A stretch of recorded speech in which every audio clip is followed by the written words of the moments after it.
All right, guys, welcome back to the channel, man. I really appreciate you tuning in. I was reading some of the comments in the chat.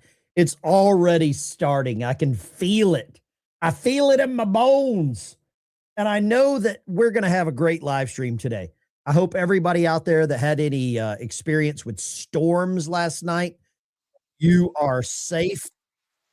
I hope that people that have the storms coming through where they're at, I hope you're safe. I hope you'll smash the like and subscribe button. Let's jump right into this. We're going to talk a little bit first and foremost about the modern Democrat Party. And I don't even know if I can explain what the actual modern Democrat Party is, who they work for, who they represent, I'll just say who they are.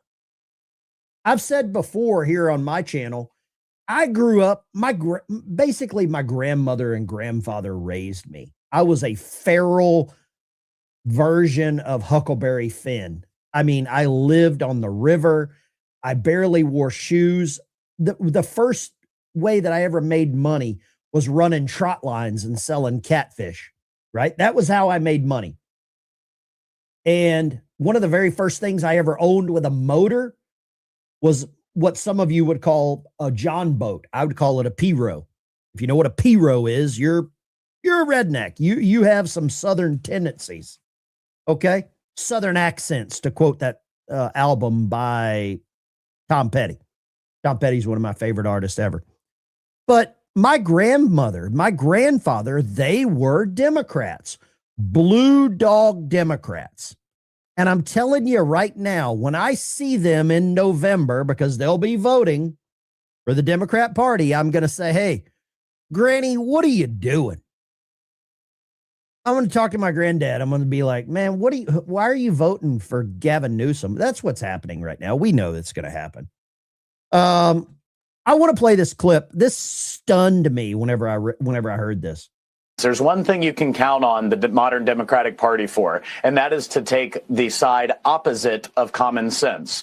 Whether it's illegals versus Americans, they're on the side of the illegals. If it's law-abiding citizens versus repeat violent criminals, they're on the side of the violent criminals. Whether it's drug smugglers running drugs out of Venezuela or the American people, the families who have suffered from drugs being in running drugs out of South America. Wait a second. We're not going to talk about Sean Ryan here. We're not going to do that. I will not allow that part to happen here. Okay. Venezuela or the American people, the families who have suffered from drugs being imported into the country, they're on the side of the drug smugglers. Once again, if it's the Iranian terrorist regime, the same regime that has been terrorizing the world for nearly 50 years, or the safety of America, they're on the side of the Iranian terrorists. It's the same story every single time, Sean. It's a real split screen, and I think the American people are going to see it clearly in November. I hope they see it clearly. I can see clearly now the rain is gone. Who sang that song? Anytime it's raining, my mind goes to, I love a rainy night, little Eddie Rabbit. I'm a big Eddie Rabbit guy. And with a name like Rabbit, you've got to like that guy. But it's really funny to see how exactly that the Democrat Party has changed. Did I ever do crawfishing? You drag a basket, a wire basket through ditches. You don't really go into a lake or a creek to catch crawfish. You drag them through a ditch, any kind of nasty runoff ditch. Those are the best crawfish. And I would kill for 15 or 20 pounds of mud bugs right now. You need a table with a big hole in it so you can throw you got to suck the heads, eat the tail, suck the heads. That's the way that you eat crawfish. And if you didn't know that, sorry to ruin the game for you. Now, the one thing that I did see that really caught my mind, or it caught my eye, is what this guy says. He said that the modern Democrat Party will celebrate every criminal. They will celebrate every horrible person. And I completely agree with him. In this video, I'm not a big Sean Hannity fan because he typically wears a CIA pin. But hey, and I want to talk about the USS Liberty. I got a nasty email about the USS Liberty, and we're going to talk about that. And I'm going to tell you who sent it, too. All right, you can file this one under shocking but not surprising. Just a few hours ago, New York City residents held a vigil. The vigil was mourning the death of the Supreme Leader, Ali Khamenei. You can't make this up, right? All right, our very own Nicole Parker was in New York today. We sent her to Washington Square Park to get an up-close look at what was going on. Here's what she saw. I just wanted to talk to you about why you're out here this evening. What are you here for tonight? I'm here because it is absolutely disgusting that He couldn't join the military because of carpal tunnel, flat feet, or probably asthma. He could not serve in the military, but he can put an American flag around his neck, take a break from playing Call of Duty, and then go celebrate the death of the Ayatollah. I mean, look at this. You can't make this crap up. They're having a vigil. It's almost like this guy was George Floyd. Khamenei, you can't make this up, right? All right, our very own Nicole Parker was in New York today. We sent her to Washington Square Park to get an up-close look at what was going on. Here's what she saw. I just wanted to talk to you about why you're out here. Did they grab the gayest, fattest, milquetoast, glasses running down his nose, mommy made him a hot pocket lunch dude on the planet? I think he's got a cardigan on. Nothing says that I am a cuck like a cardigan.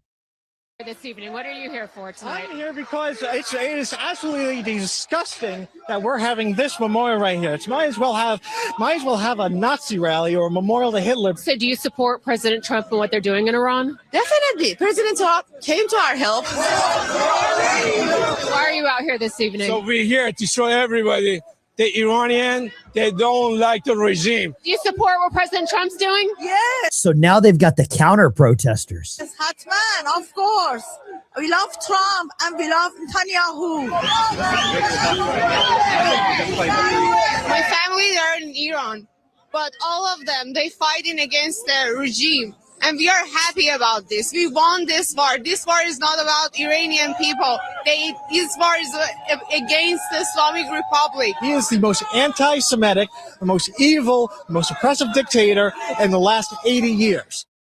All right, joining us now with more Fox News contributor and former FBI special agent Nicole Parker. I had to walk through that park every day. I don't believe Sean Hannity walks anywhere. Don't let the guy lie to you. Sean Hannity gets picked up in a limo no matter where he goes.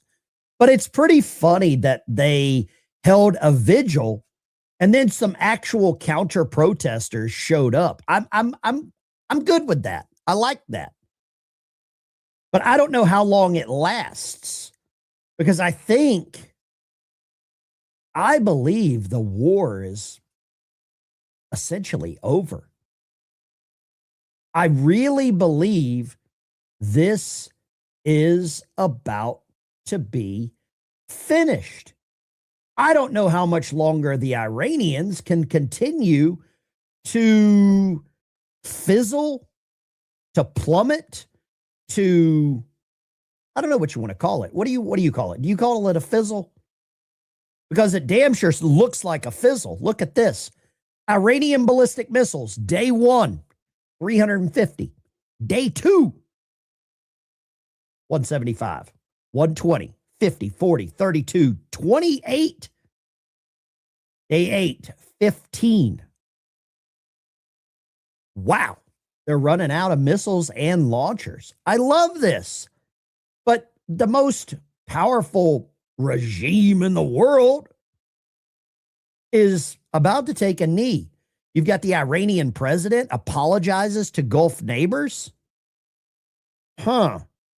Okay. That's interesting, isn't it?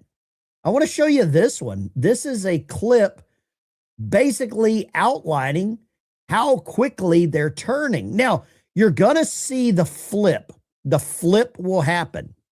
As soon as Iran bends the knee, you're going to see a lot of talking heads now suddenly go with the narrative's going to change. just watch this. Let me show you this crap. Let's go here. Because they're running out of gas. They're running out of kaboom booms. Pete Heggs has said, we're just getting started. The USS Ford, the world's largest aircraft carrier, just arrived. It was last seen sailing through the Suez Canal and should be in the theater momentarily.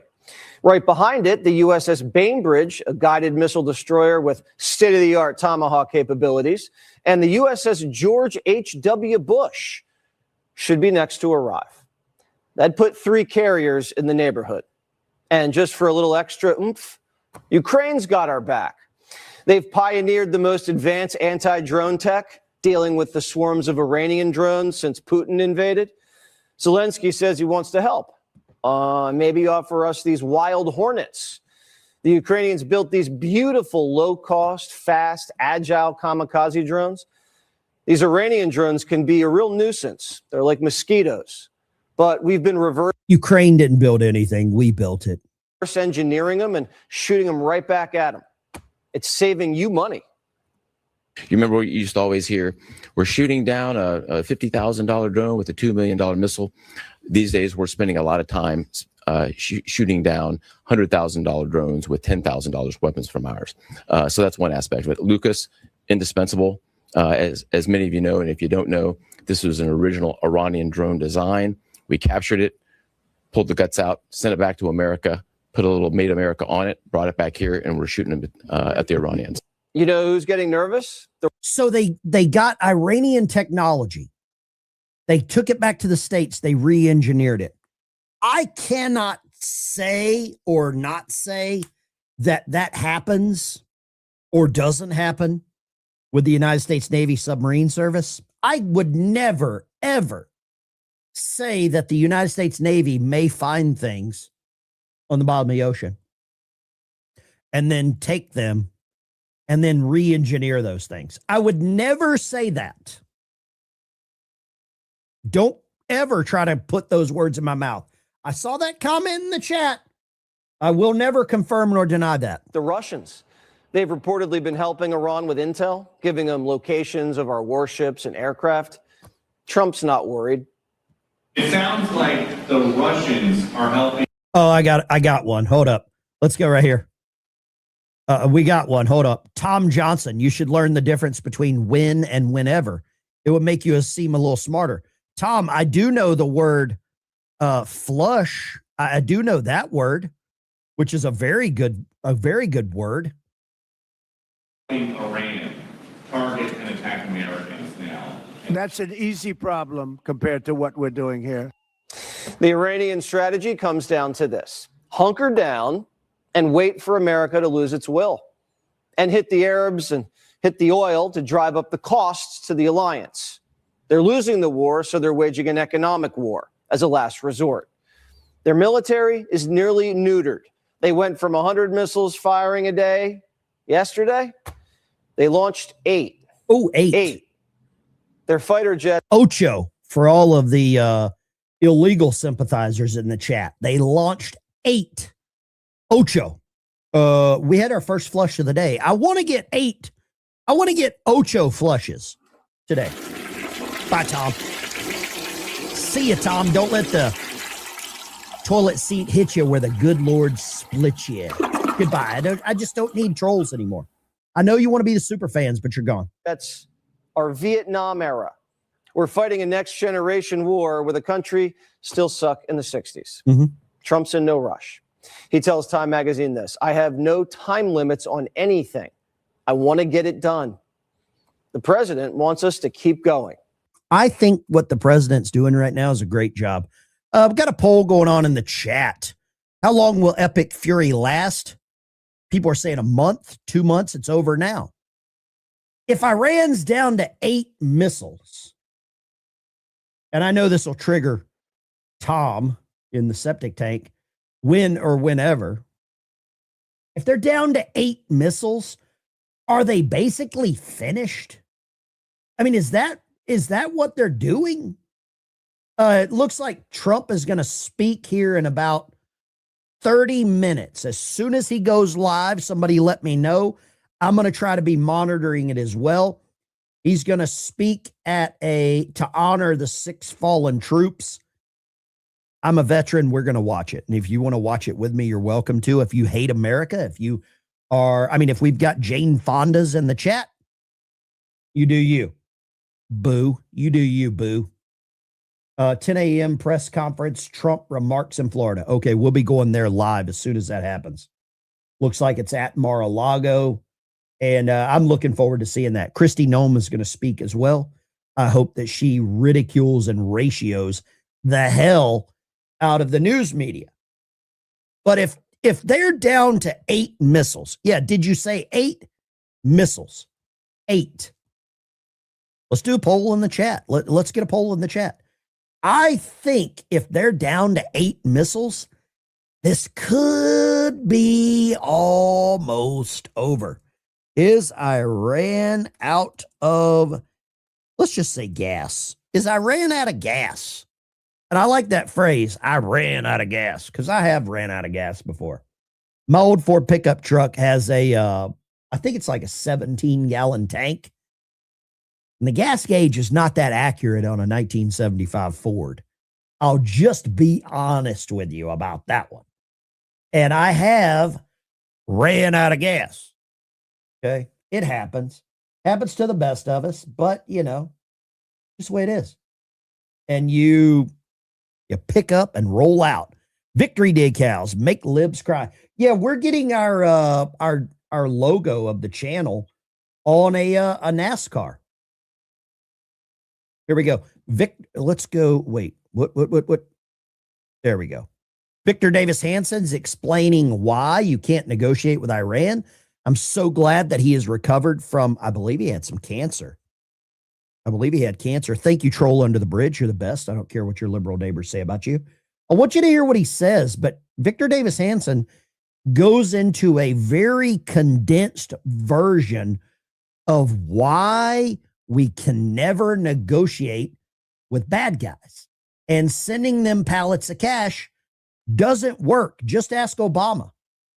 You can't negotiate with them because their whole currency is lying, and their ideologue are fanatic ideologues. And they believe that they have a supernatural view of what's going to happen, and they're on the right side of cosmic divinity and all of these ideas. They've said that Israel, I think Rafsanjani, in a disputed statement, but I think it was accurate, said that Israel was a one-bomb state, and that was the advantage, that you got half the Jews in the world in one place where all you needed was one bomb.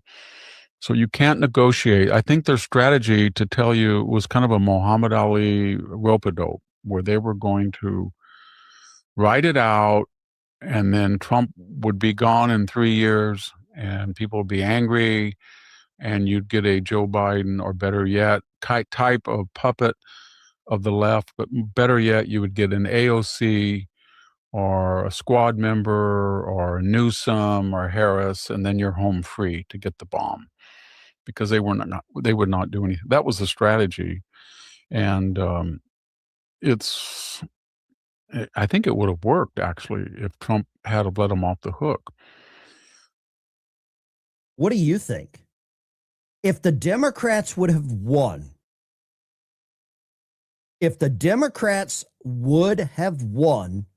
in November, if Kamala Harris was the sitting president right now, what do you think?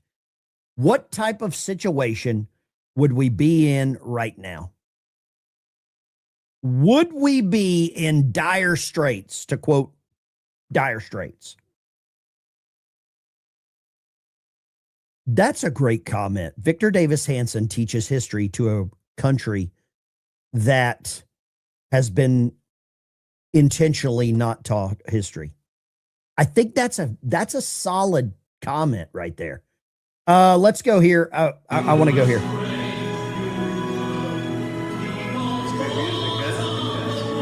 Looks like they're playing the national anthem for whatever country this is. Trump just gave them the boom shakalaka, and it looks like Donald Trump is about to speak here. You know he is going to ratio the Iranian regime here. I don't know who this guy is. I think this guy is from Ecuador. They're actually begging us to help them. Host the Shield of the Americas summit with these different world leaders in just a bit, saying that the envoy there to all of this is going That's to be Christy Bukele, I believe, Argentina. The DHS Secretary, Department of Homeland. We'll go there as soon as Trump starts speaking. We will go there. The world would be in big trouble. You might be right there. You very well could be right. I think if Kamala was in the presidency, why has Trump got purple hair? I think it's probably the lighting, but you do you. It's probably the lighting. Trump's 80-something years old. Ben used this in memory of the fallen veterans. Thank you. I do about 4. I'm going to go out to my truck and grab some of the Bibles that I received yesterday. I forget who sent them, but they're in my truck. I'm going to go out there and grab those. I'm going to show you the Bibles that I've got now to send. I've got 9 of these. And if you sign up in my little list, I'll try to get them to you. It's not cheap to send them, but I will send those out. The shipping is crazy. We've got to privatize the Postal Service. I am stunned. Oh, he's 79? Okay. Trump's the same age as Bill Clinton. Bill's got more adrenochrome than Trump does. A lot more. We're going to come back to this in just a second. I want to play this other clip from VDH that Victor Davis Hanson lays out the details here. Okay, let me play this. They have a finite supply of missiles, drones, and airplanes, and they're being attrited, demolished, destroyed every day, and they're not being replenished. You can't get into Iran. You can't fly into Iran to give them more arms. So they have a finite supply while their enemies do not. That's very important. And more importantly, what would end the war in their favor would be something like the Iraqi war or the Afghan war. In other words, they would have to kill hundreds or thousands of Americans or Israelis to create public backlash to a degree that would force the leadership to back off. Or they would have to accomplish stunning strategic victories, maybe blow up the facilities right around the Straits of Hormuz and blockade it somehow, blow up some ships, make it impossible for 20% of the world's fossil fuels to get out. They don't seem to have the wherewithal. Each day, as I said, their stock of weapons and stock of leaders is diminishing, and there's no way to resupply it. That's how we lost in Vietnam. The Chinese and Russian governments were supplying either across the border or at the port of Haiphong. And that's why we didn't win in Afghanistan, because there was an open border with Pakistan. And that's why we had trouble in Iraq. Syria was transferring weapons into Iraq. But this is different. We can isolate the entry and exit into Iran with air power, and we have done that pretty well. That is why the United States Navy, I know a lot of you will disagree with this statement, but I'm just going to say this, and I'll let the chips fall where they may. It's why the United States Navy is the most important branch of service. I know the Army guys are going to say something different. Marines, you can't because you fall under the Department of Navy. Air Force, I know you're going to say something different as well. But the United States Navy, nothing is shipped in any other platform than in the ocean. The ocean is what, 80% of the world? It covers 80% of the world's surface. When you control 80% of the world's surface, you control a lot of things. A lot of you are going to disagree with me on this. But every part of the military is important. Nice work, Stacy. Nice work. I'm not saying it's not.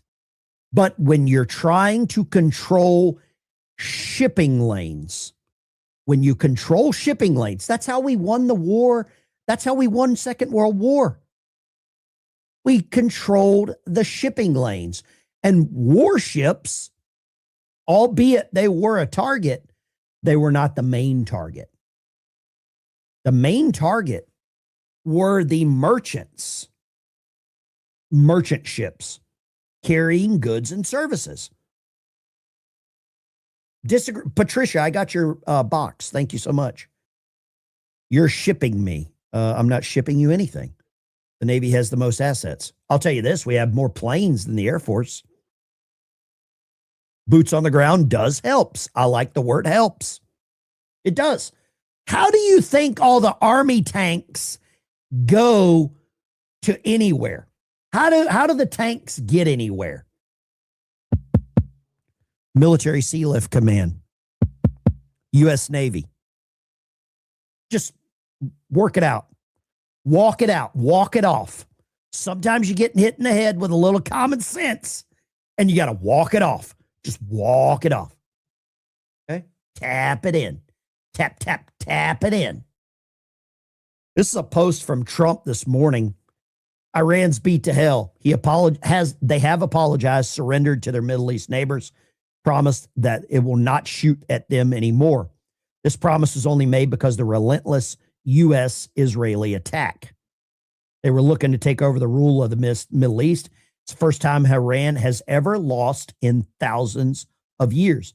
He's right, because they have never lost a negotiation.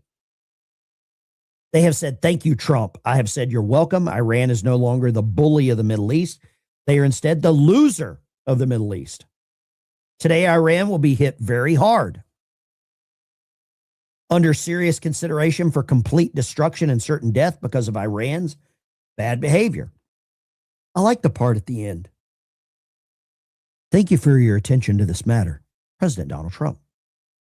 You've got to love the courteous. He is so courteous. He's so courteous. Let's go here. Let's see what they're doing.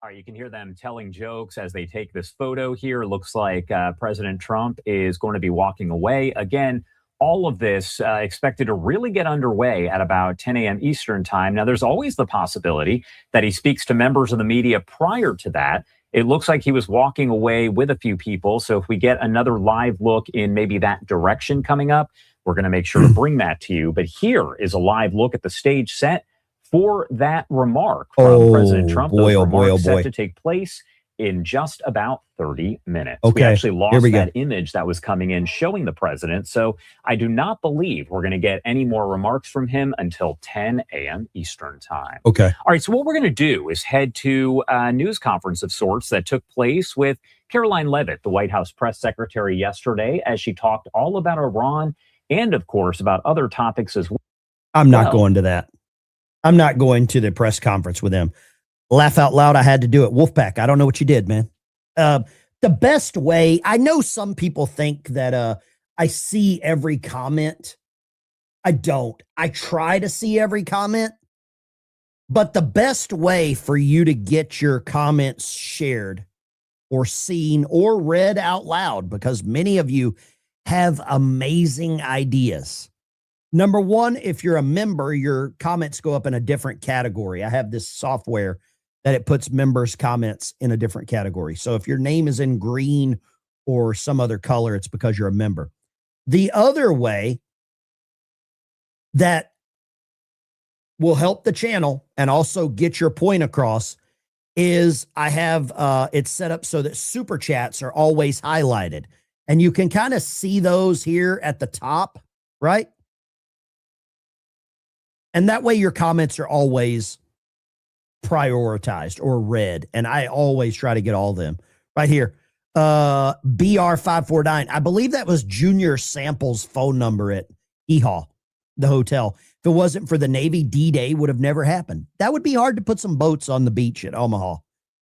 Use this for whatever you need it for. I love your show and your cause and everyone in the chat. Edwin, I value every donation to the channel. 1776 is one of my favorite donations. I value every donation, and any donations that come here are going to help my cause, helping send some guitars to some veterans back there in the background, helping some veterans pay for dog food for their service animals or cats. I've not met anybody with a service lizard or at the same time, shipping some of these Bibles. Thomas, if Kamala Harris would have won, there would be suitcase nukes exploding in U.S. cities. Did my Venmo go through? Martin, I don't know. I have no idea. I rarely check that because I don't know. I never get like donations on Venmo. I get a lot of donations on Cash App. I get some of those. Oh, that's that Marine loser. There we go. That guy. I get donations on Cash App, which is down here in the bottom, and you're welcome to do that. I'll try to put that up here at the top. That always helps. That way YouTube's not taking a cut. Venmo. Let me see here. Venmo. And let's play this while that's rolling. I'm sorry. I'm very sorry for your time.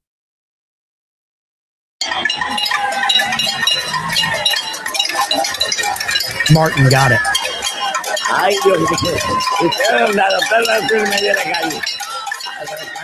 So these are protests in Cuba. They have been without electricity. Cuba has been without electricity for, I want to say 17 days is what I heard. Martin, I did get your $20 Cash App. Thank you, Martin. Martin, you should join the channel as a member. You're always welcome. I'm so glad you called back in, clarified some of your perspectives there. I really do. That means a lot whenever people are brave enough to call. Oh, here we go. Something I built the military and rebuilt it and made it really strong. And my first administration, along with a lot of other things we did, we had a great first term. And now we're using it. Unfortunately, we have to. But you're seeing how great it is. There's no military like it on earth, not even close. And we're doing very well in Iran. You see the result. And it's been amazing. We've knocked out 42 Navy ships, some of them very large, in 3 days. That was the end of the Navy. We knocked out their Air Force. We knocked out their communications, and all telecommunications is gone. I don't know how they communicate, but I guess they will figure something out. It's not working out too well. And they're bad people. They're just bad people. When you look at October 7th and beyond October 7th, look at all the killing that they've done over the years, for 47 years. And this had to be done. They were very close to a nuclear weapon. They would have had one if we didn't do our B-2 hit, Midnight Hammer. They would have had it 8 months ago. They would have had a nuclear weapon, and, you know, they're crazy, and they would have used it. So we did the world a favor. And they said, well, how are you doing on a scale of 0 to 10? How are you doing with the attack? And I said, about a 15, I would say, with 10 being the best. But it's something that had to be done, and we're doing it well. And I want to thank everybody involved. I'll be going right after this. I'll be leaving for Dover, very sad situation, to greet the families of the heroes coming home from Iran, coming home in a different manner than they thought they'd be coming home. But they're great heroes in our country, and we're going to keep it that way. There's always, when it comes to war, there's always that. But we're going to keep it to a minimum, I think, Pete, and going to be something, a service that we're really providing, not for the Middle East, but for the world. These were sick people, very sick people. This morning, I'm honored to welcome distinguished heads of state from across the Western Hemisphere for the first Shield of the Americas Summit. And it's something very, very special. Marco's been working on it very hard, so have a lot of other people, because it's a very important place for us. It's nice to be home. It's very, very important. You know, we go all over the world, 9,000 miles away, 12,000 miles away. I said, how long is this flight? Sir, this flight is 19 hours. I said, oh, that's great. I said, now I have flights that last for 2 hours. I like that better. Much better. But on this historic day, we come together to announce a brand new military coalition to eradicate the criminal cartels plaguing our region. And you have a lot of it. One of the things when we were talking backstage, you were telling me the crime, the cartels, and we're knocking the hell out of them where we can. We're going to go heavier. You saw what we were doing with the boats coming in. The boats, there's not a lot of people coming in by boats anymore. We knocked down drugs coming in by sea. Drugs coming in through water is down 96%. We're trying to find out who the other 4% are, because I think they're the bravest people in the world. Either that or they don't watch television, right? They're either very brave or they're not watching. But we're calling this military partnership the America's Counter Cartel Coalition. And that's what you need. You have cartels. They seem to grow in this region unbelievably rapidly. Has to do with drugs largely. Earlier this week here in Miami, Secretary of War Pete Hegseth, who's right here. Pete, you're fantastic, doing a great job. We're proud of you. And representatives of 17 different nations formally entered this new alliance. The heart of our agreement is a commitment to using lethal military force to destroy the sinister cartels and terrorist networks once and for all. We'll get rid of them. We need your help. You have to just tell us where they are. We have amazing weaponry, as you probably noticed over the last short period of time. But I want to thank members of the coalition, most of whom are friends of mine. Few of them I just met, but most of whom are friends, many of whom I endorsed. And they took that endorsement and they went on to win big. I haven't had a bad endorsement yet, right? He says, yes. He was happy. He was a couple of points down and went up like a rocket ship, right, in Argentina. But the president of Argentina is here, Javier Milei. Thank you very much. Thank you very much for being here. President of El Salvador, another friend, Nayib Bukele. You know, he is a man who we've gotten very close to. I saw him as a young man my first time. You were young and handsome. Now you're older and handsome. You're older and handsome. But he runs a good operation. That's all I care about, right? When I first saw him, I said, he's too young. And then I saw the job he did. I said, well, I guess he's not too young, because I was young and did well. But you've been a great president, and we appreciate the relationship very much. President of Paraguay, Santiago Peña, thank you very much. Thank you very much. President of Ecuador, Danielle Noboa. Danielle, thank you. Thank you, Danielle. President of Panama, I love that canal. Jose, I think he made the greatest deal in history. He bought it for $1. One of our brilliant presidents. I can't sleep over that deal. They gave it to him for $1. Jose Raul Molino, whereas, you know, you made one of the greatest real estate deals in history. Jimmy Carter, one of our great presidents. President of Honduras, Tito Esfora. Thank you, Tito. Thank you very much. Great to see you the other day. President of Guyana, Irfan Ali. Thank you. President of Bolivia, Rodrigo Paz. Thank you very much. Great people. Prime Minister of Trinidad and Tobago. While he is thanking everyone for attending, you know, I wanted you to see this comment. Your first name is very similar to a first name. Cartels own Trump. But fortunately, it's pronounced. I think you're wanting to get flushed. Kamala. Supposed to Kamala. I like Kamala better in many ways. And I just want to say thank you very much. But I had to be careful with that first name. I didn't want to get it mixed up because it would ruin your reputation completely. Right?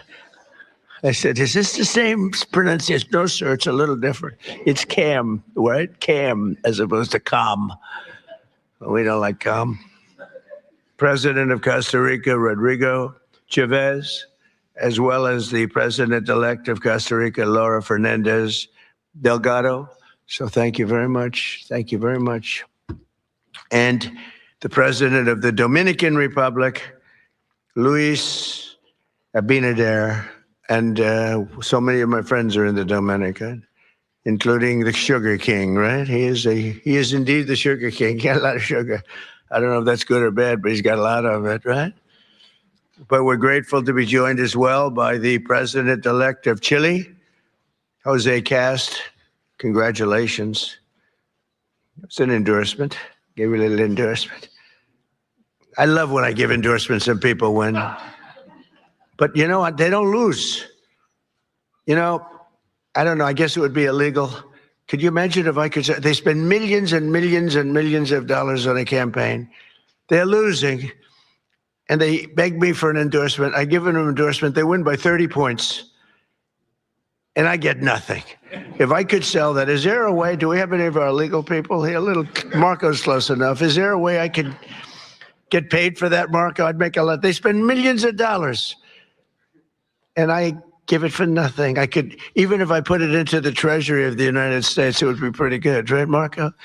But Marco's saying this is not a good idea.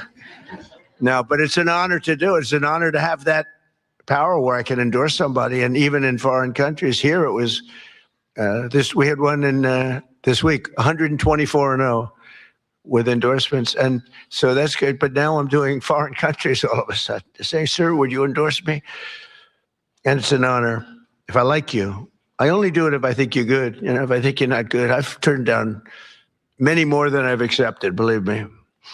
I want to thank Secretary of State Marco Rubio for his leadership in organizing this really important summit. He's fantastic. He's a fantastic Secretary of State. And thus far, look, we've had the most incredible year of any president, I think, by, you know, I ended 8 wars. We're not going to go into it too much today, but what we've done is incredible. And we're going to be doing some incredible things together, because I look at our region, if I can call it that, as being very important. It's been abandoned by the United States for so many years. You know, they went so far away. They went to these faraway places where they weren't even wanted. And a lot of stupid people, really stupid people. But Marco's going to go down, I think, as the best Secretary of State in history. That's my opinion. Now, I'm a little prejudiced because I like him too. But I think he's on his way. So you've done 25%. You got 75%. He's got 3 years left. So he's got 25% under your belt. So far, you're leading. You're very leading by just about a smidge over a couple of pretty great ones. We've had a couple of pretty great ones, but I think he's going to do that. And I think Pete's right there, too. If Pete keeps going, he's going to be something, too. At what he does, all of the nations in this room share the same priorities: security, prosperity, free commerce, and the rule of law. And you want the rule of law. Sometimes your communities don't let you have it because you got some rough communities, right? That's why together we're also forming the Shield of Americas, a new organization to advance these shared priorities in our hemisphere. And we're pleased to be joined as well by Secretaries Pete Hegseth, Scott Bessent. Scott, thank you very much, Scott. Oh, it has to be a big deal if you're here. Well, he controls the purse strings of the country. You know, he goes on television and he just soothes everybody. He did it yesterday. The prices were going. He got on. He's a soothing person. He's actually a killer, but I don't want to say that. No, he's a soothing person. He goes on television. Right, Pete? I think nobody better. So we could use him for war every once in a while, you know, soothe. Although we don't really want that kind of a personality for war. We want your personality for war. You're just perfect. Howard Lutnick. Thank you, Howard. Chris Wright. Kristi Noem. Along with U.S. Trade Representative Jameson Greer, who you all know and you deal with. You deal very successfully. I ask Jameson all the time, can you get more? Can you get more? He's the king of tariffs, right? But he's very gentle. We want to be very gentle with our friends, right, Jameson? Deputy Secretary of State Chris Landau. Chris, where is Chris? I haven't seen Chris. He's fantastic. He was an incredible student. He went to the best schools, and he was #1 in his class at all times.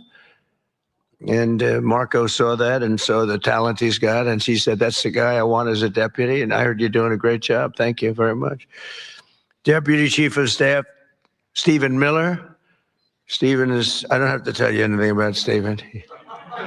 Everyone knows. There's nothing I can say. He's fantastic. That's all I can say. And Senator Bernie Moreno, who's a credible friend of mine. And he ran a great race. He was not given much of a chance. He was running against a person who was there for a long time and was sort of considered a shoo-in, right, Bernie? And we knocked him out. He's trying to make a comeback, but we took him out. And Bernie's done a great job. For decades, leaders in this region have allowed large swaths of territory, the Western Hemisphere, to come under the direct control, and transnational gangs have taken over and they've run areas of your country. We're not going to let that happen. We'll help you. And bloodthirsty cartels that impose their will through murder, torture, extortion, drug trafficking, bribery, and terror. And some of you are in danger. I mean, you're actually in danger. It's hard to believe. But we're working with you to do whatever we have to do. We'll use missiles. If you want us to use a missile, they're extremely accurate. Boom, right into the living room. That's the end of that cartel person. But we'll do whatever you need if you want. A lot of countries don't want to do that. They say, oh, sure, I'd rather not have that. I'd rather not have that. I believe they can be spoken to. I don't think so. Many of them don't want, and that's okay too. You're going to do you. But if you need help, you're going to let us know, okay? Many of the cartels have developed sophisticated military operations, highly sophisticated. In some cases, they say they're more powerful than the military in the country. We can't have that. These brutal criminal organizations pose an unacceptable threat to national security, and they provide a dangerous gateway for foreign adversaries in our region. And we don't want them near our country either. We don't want them to come in. They're cancer, They're cancer, and we don't want it spreading. We have a very strong border. We have a border now where for 9 months, 0 people have been able to come through. It's hard to believe, actually, because we went from 25 million people coming in over the Sleepy Joe Biden, one of the worst presidents in history of the world. He was the worst president in the history of our country. We've had some pretty bad ones. Recently, we've had some pretty bad ones, but he's the worst. But he would go down as one of the worst in the world. I'm going to up his category now. It's horrible what he did. And what he didn't do was probably worse than what he did. Every leader here today is united in the conviction that we cannot and will not tolerate the lawlessness in our hemisphere any longer. The only way to defeat these enemies is by unleashing the power of our militaries. We have to use our military. You have to use your military. You can't fight these people and you have great police. You have some great police, but they threaten your police. They scare your police. You're going to use your military. In many cases, our forces have already been working closely with yours, and the United States looks forward to deepening and expanding that cooperation in the months ahead. And it's so good that we got to know so many of you. I mean, we're so many. And I'd love to get to your countries at some point. Marco loves going to your countries. He's always at one of these countries. He likes your countries the best, okay? Where are you? I'm in Chile. Oh, good. How's Chile doing? Good. He likes it. He feels very calm. We all like him, right? It helps. He's got a language. He's got a language advantage over me because I'm not learning your damn language. I don't have time. I was okay with languages, but I'm not going to spend time learning your language. That much I won't do. Just give me a good interpreter. Interpreter, very important. And I know if somebody's good. I may not speak the language, but I know I had an interpreter recently that wasn't good, talking to a very strong person from a different part of the world. And I could tell, even though I don't speak the language, I could tell the interpreter was not good. When you go,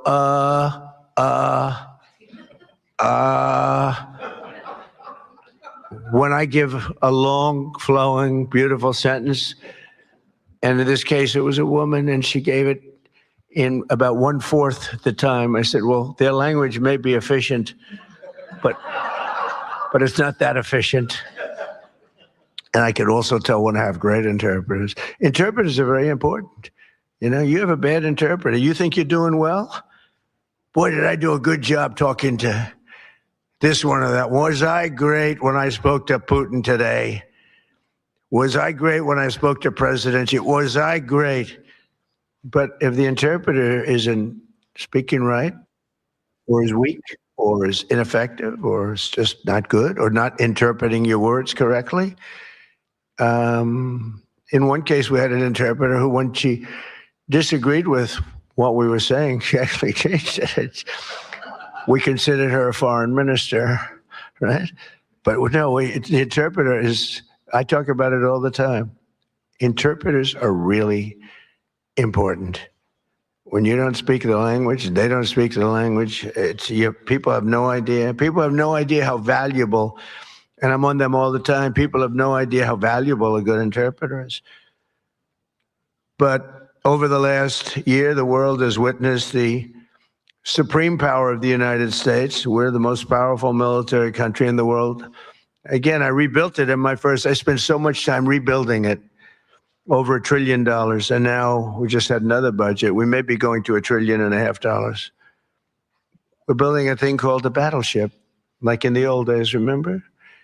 We have a Secretary of the Navy, and he suggested, I've always said, why don't we have battleships anymore, shooting big bullets instead of, $3 million rockets? And they said, well, sir, we just don't have them. Nobody could give me the answer, but we're actually building 10 of them. And I said, you remember the old ones you see Victory at Sea, remember Victory at Sea? And you see these ships going through those waves like the waves were nothing, although the waves are pretty powerful. They knock out a lot of territory, but you see these incredible, they're pieces of art. Beautiful, most beautiful, the big battleships of the 1940s, right? Power. I said, well, would we ever want to bring them back? Because we have some of them. They're museums and other things. And they said, sir, the new ship is 100 times more powerful than what we were looking at with those guns and amazing, right? 100 times. I said, you sure it's not maybe 90 times? 100 times more powerful. And we're building 10 of them. Not to use them. We don't want to use them, but by having them, nobody's going to play games. So, yeah. Just good to have them. We don't want to use them. They'll say, oh, he's very militaristic. I'm the one that ended 8 wars. I'm the one that, and we have another one coming, I think. The easiest was that, and that was just, and as you would understand this, the hatred between Putin and his counterpart is so great, okay? It's so great that, Ukraine, Russia, you'd think there'd be a little bit of camaraderie, there's not. And the hatred is so great, it's very hard for them to get there. It's very, very hard to get there. So we'll see what happens, but we've been close a lot of times, and one or the other would back out. But we're losing, they're losing. It doesn't really affect us very much because we've got an ocean separating. I'm doing it as a favor to Europe, and I'm doing it as a favor to life, because they're losing 25,000 souls. Think of that every month. 25,000. Last month, 31,000, both sides, 31,000 people died, mostly soldiers. So I have an ability to get those things done, to bring people together, and I did great with so many. India, Pakistan, that was going to be a disaster. I was raging for a number of days. I did that through trade. I used tariffs and trade, and it was amazing. But we did amazing. One was 32 years, one was 34, and one was 37 years, and we got it done very quickly. And we'll get this one done too. But the hatred is, hatred's an amazing thing. People do bad things, and people don't get things done when the hatred is too great. That's a lot of it. Just as we formed a coalition to eradicate ISIS in the Middle East, we must now do the same thing to eradicate the cartels at home. So we did eradicate ISIS. Now, During the 4 years, we had a rigged election. You probably read about it, probably heard something. So it gave me 4 years to contemplate and to stage my comeback. I staged big comeback. They say it was a comeback. I didn't think it was a comeback because I had the people on my side. So I didn't view it as a comeback, but they did everything possible during that 4 years.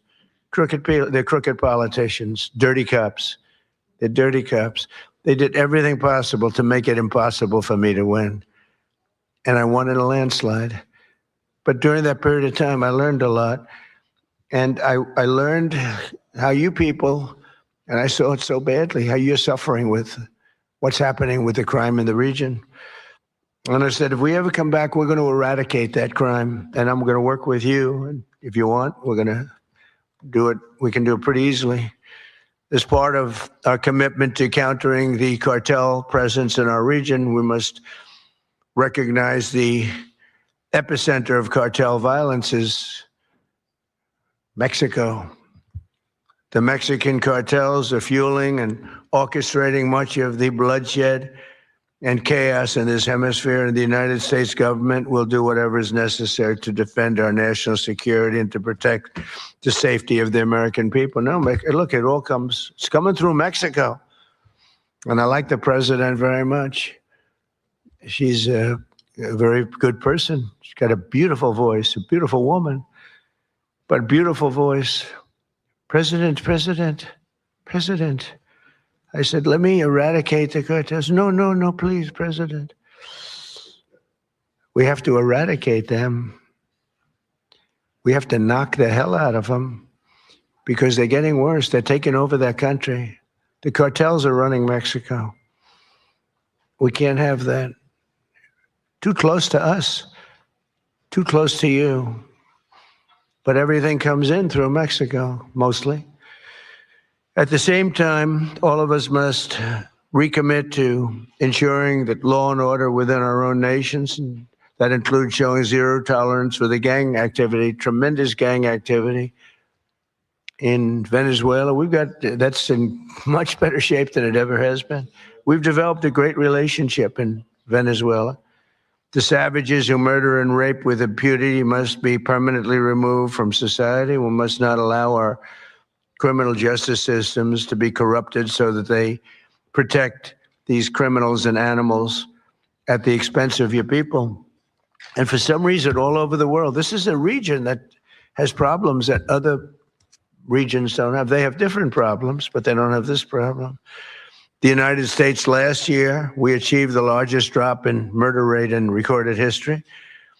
We have the lowest murder rate in 125 years. Hard to believe because, I don't know, it's, we've got a lot of them out, but we allowed through the Biden policies and Obama, who was another terrible president, by the way. He was Barack Hussein Obama, terrible president. He was a divider, great divider. I call him the great divider. But they allowed a lot of people into our country that shouldn't be here, but in particular Biden, because Biden had no idea what he was doing. He had no clue. It was being run by whoever got near the auto pen was running the country. He was the auto pen president. And frankly, they let at least 25 million people come in to our country, some from prisons, some from mental institutions, gang members, the heads of gangs, the mentally insane.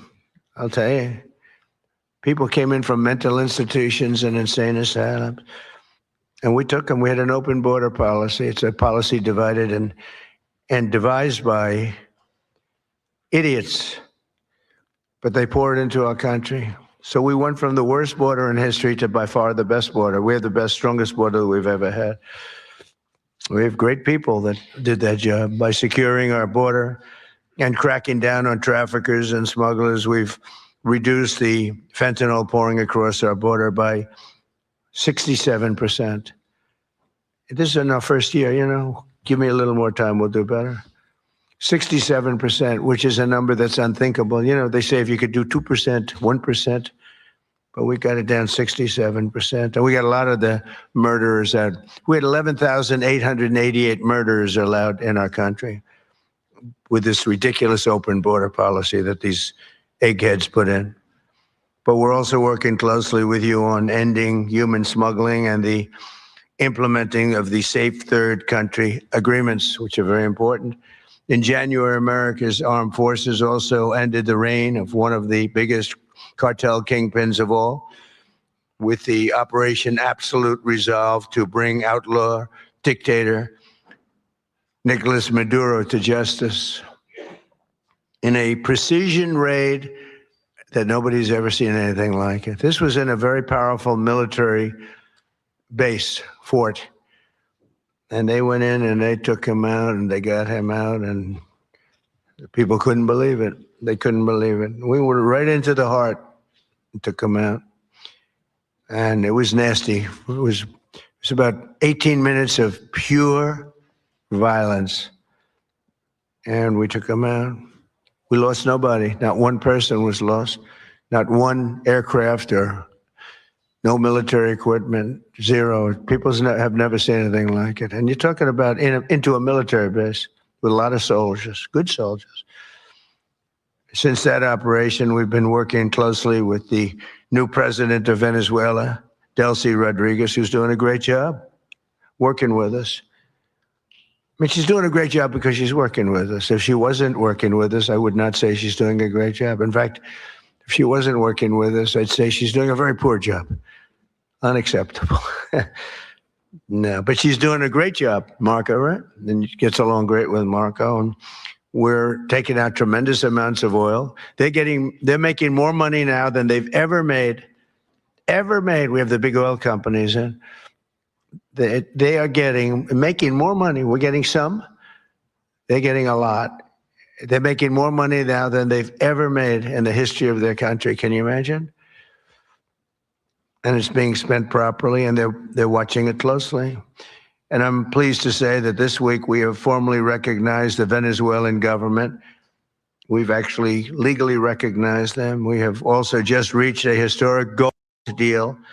It's called the gold deal with Venezuela to allow our two countries to work together to facilitate the sale of Venezuelan gold and other minerals. They have great amounts of gold. They have good land. Tell you, very good land. But they weren't able to take advantage. The system didn't allow them to take advantage of the value of their land.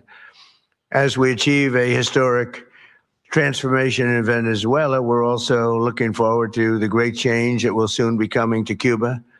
Cuba's at the end of the line. They're very much at the end of the line. They have no money. They have no oil.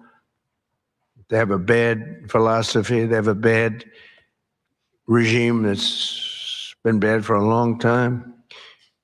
And they used to get the money from Venezuela. They get the oil from Venezuela. But they don't have any money from Venezuela. They don't have any oil. They don't have anything from... People can't even... They land in Cuba. They can't get gasoline to fly out. They have to leave their planes behind. And they want to negotiate, and they are negotiating with Marco and myself and some others. And I would think a deal would be made very easily with Cuba. But for 50 years, I've been hearing, as a little boy, I'd be hearing about Cuba. Cuba's a disaster. But I've been hearing so much about Cuba. But Cuba's in its last moments of life, as it was. It'll have a great new life, but it's in its last moments of life the way it is. And but our focus right now is on Iran, and we'll do that. I would say, what will you do? Take about 2 days off, Marco? No, he won't. Maybe an hour. He'll take 1 hour off, and then he'll finish up a deal on Cuba. That'll be an easy one. But it'll be the entire region that we're doing that. Many of you have come today, and they say, I hope you can take care of Cuba, because you've had problems with Cuba, right? You mentioned. I was surprised, but 4 of you said, actually, could you do us a favor? Take care of Cuba. I'll take care of it, okay?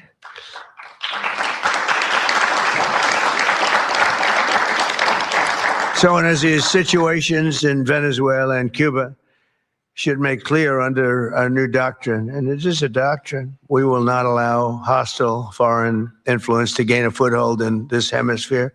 That includes the Panama Canal. which we talked about. We're not going to allow it. And together we'll protect our sovereignty, our security, and our cherished freedom and independence. And just in finishing up, the nations gathered here today are filled with unlimited potential. You have tremendous potential. It's a great part of the world. But to fulfill that tremendous potential, we must smash the grip of the cartels and criminal gangs and horrible organizations run by, in some cases, absolute animals, and truly liberate our people. And some people are afraid to do it because they've gotten such a foothold. But I think you can get out of that, and we'll work with you if you need. With the courage and resolve of the leaders in this room, great leaders will make our nation safer, stronger, richer, and more successful than ever before. So I want to thank you all very much for coming. I look forward to the incredible progress that's soon to come. You're going to see some incredible things. And now I'd like to ask Secretary Rubio and Secretary Hegseth to say a few words, and then I'll sign a proclamation formally launching the America's Counter Cartel Coalition, which is what it is. It's a counter cartel coalition. And thank you all for being here very much. Appreciate it. Thank you.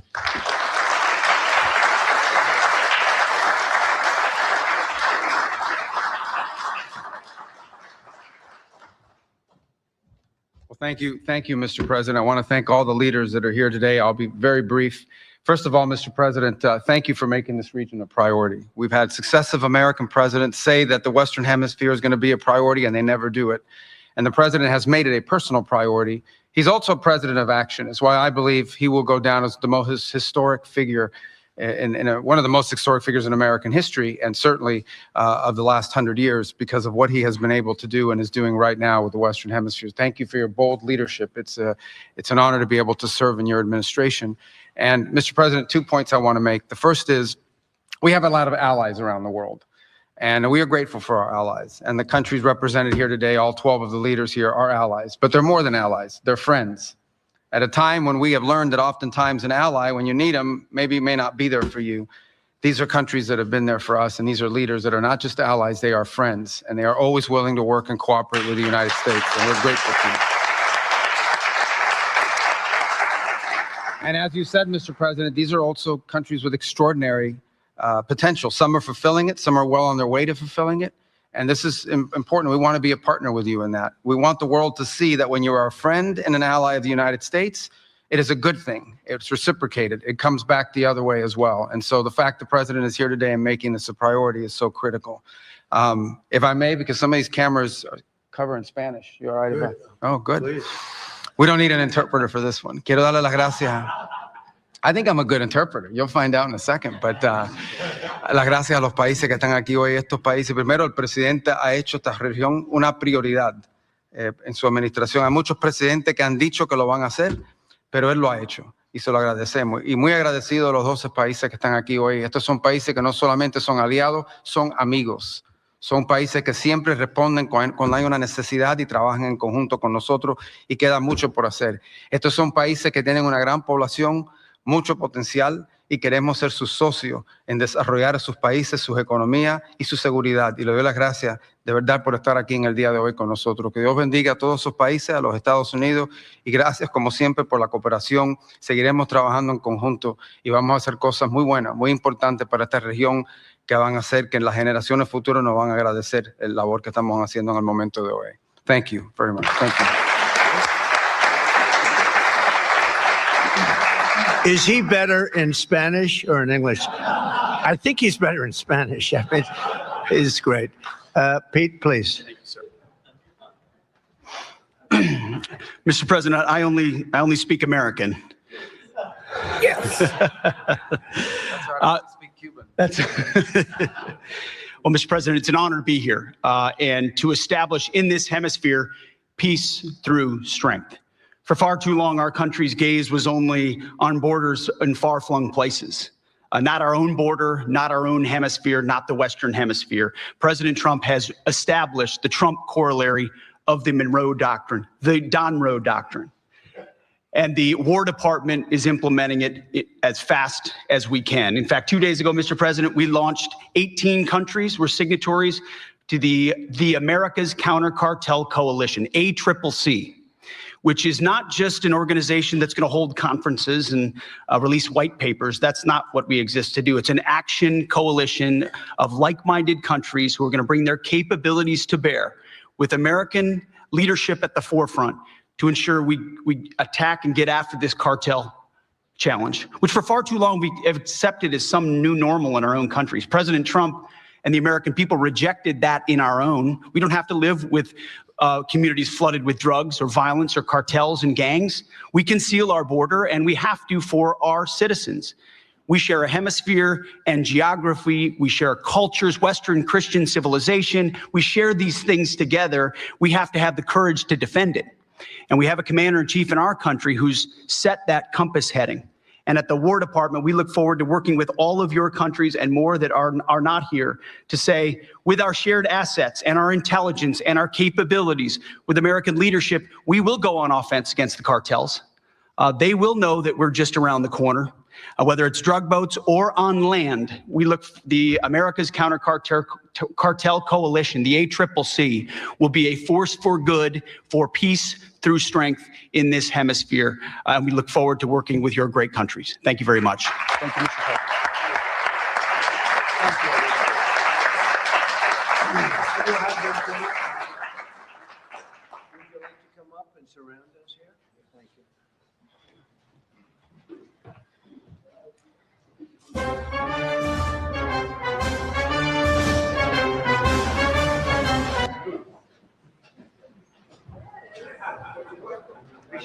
Keep that music going. Keep it going. Nice, thank you.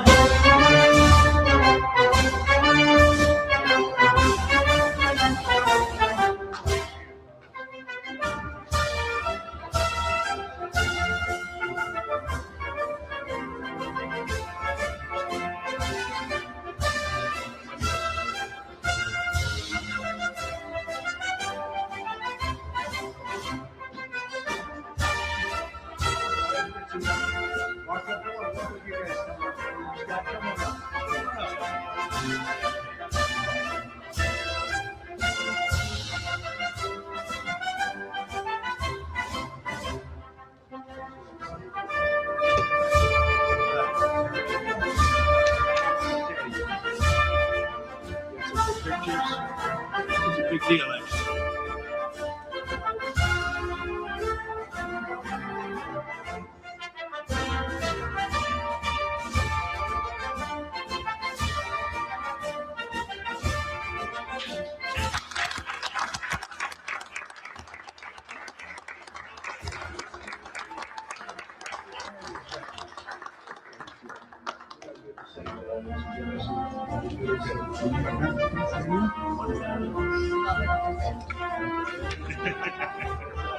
That's not an order.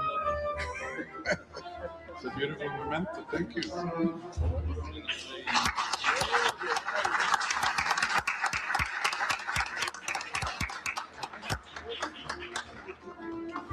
Thank you very much, everybody. Thank you.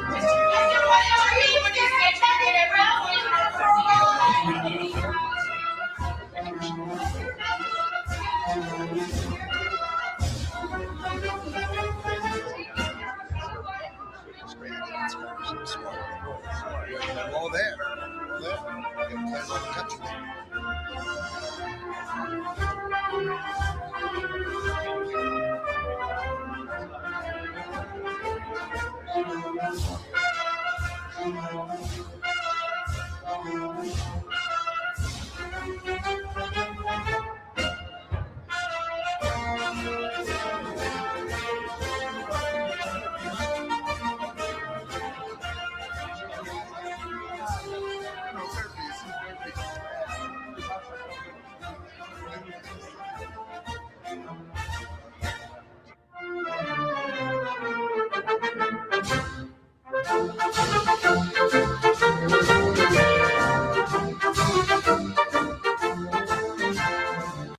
Wow. I got to break this out anytime the president comes on and does something like that. I got to coin from President Trump back in, I want to say it was 2017. I'll have to look. I got a coin and a hat signed by the president. Sinclair, not his best speech. Sinclair, I've been noticing that you're just kind of negative. I don't think you could be happy. I think your boyfriend should use more lube. I don't know. Sinclair, I think we might just have to give you a little warning there. I don't like the negativity. I don't like the negativity. You know what I mean? Just not my jam. But hey, you want to be negative, go be negative somewhere else, I guess. The people in here are pretty positive. And I owe a couple of flushes, I think. A couple of flushes. We had to get rid of, what was that guy's name? Daniel? Negative turds. We have 2 flushes to catch up on you. I think it was Daniel and Nuff Jesus, right? We got to get rid of Nuff Jesus. There we go. Flush notice for Sinclair and Nuff Jesus. I've never flushed anyone named Jesus. There we go. There we go. We had to get rid of them. Trudy, thank you so much. A lot of super chats rolling in. I don't know about you. I don't like to interrupt the president whenever he's talking like that. So I always save the super chats for the end. It looks like now that we're going to get a little bit of a press conference here in a few minutes from Kristi Noem and Donald Trump. So when that comes up, you guys let me know. But I believe what we're seeing, somebody said in the chat, I don't know who said it. I've witnessed more historic events in this last year than I have in my lifetime. I think you're right. I think that is a very, very profound statement. Negativity sucks. It does. I'm just tired of the negativity. I've given some people some chances. They know they're on their last chance. Trump needs the eagle hat. He probably does. I don't know if he needs the eagle hat. I don't know if Trump could.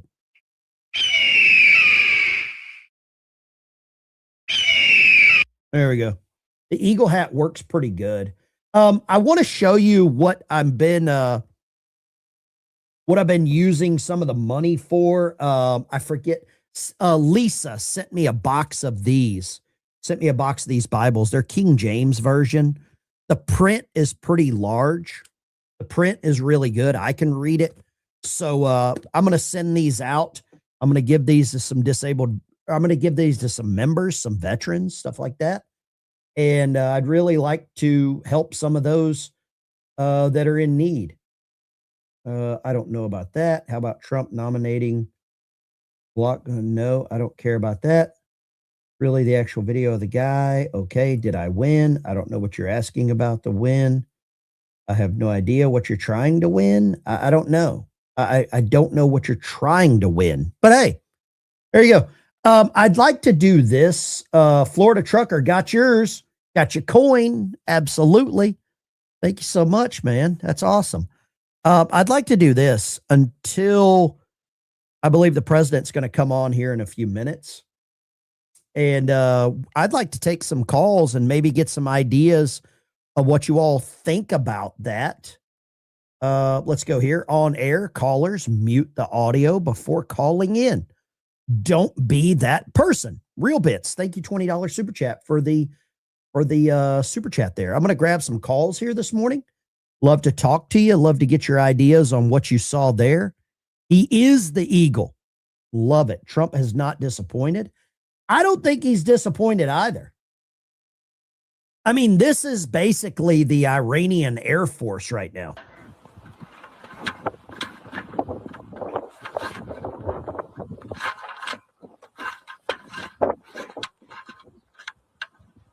That's the Iranian Air Force. Trump did this to them, right?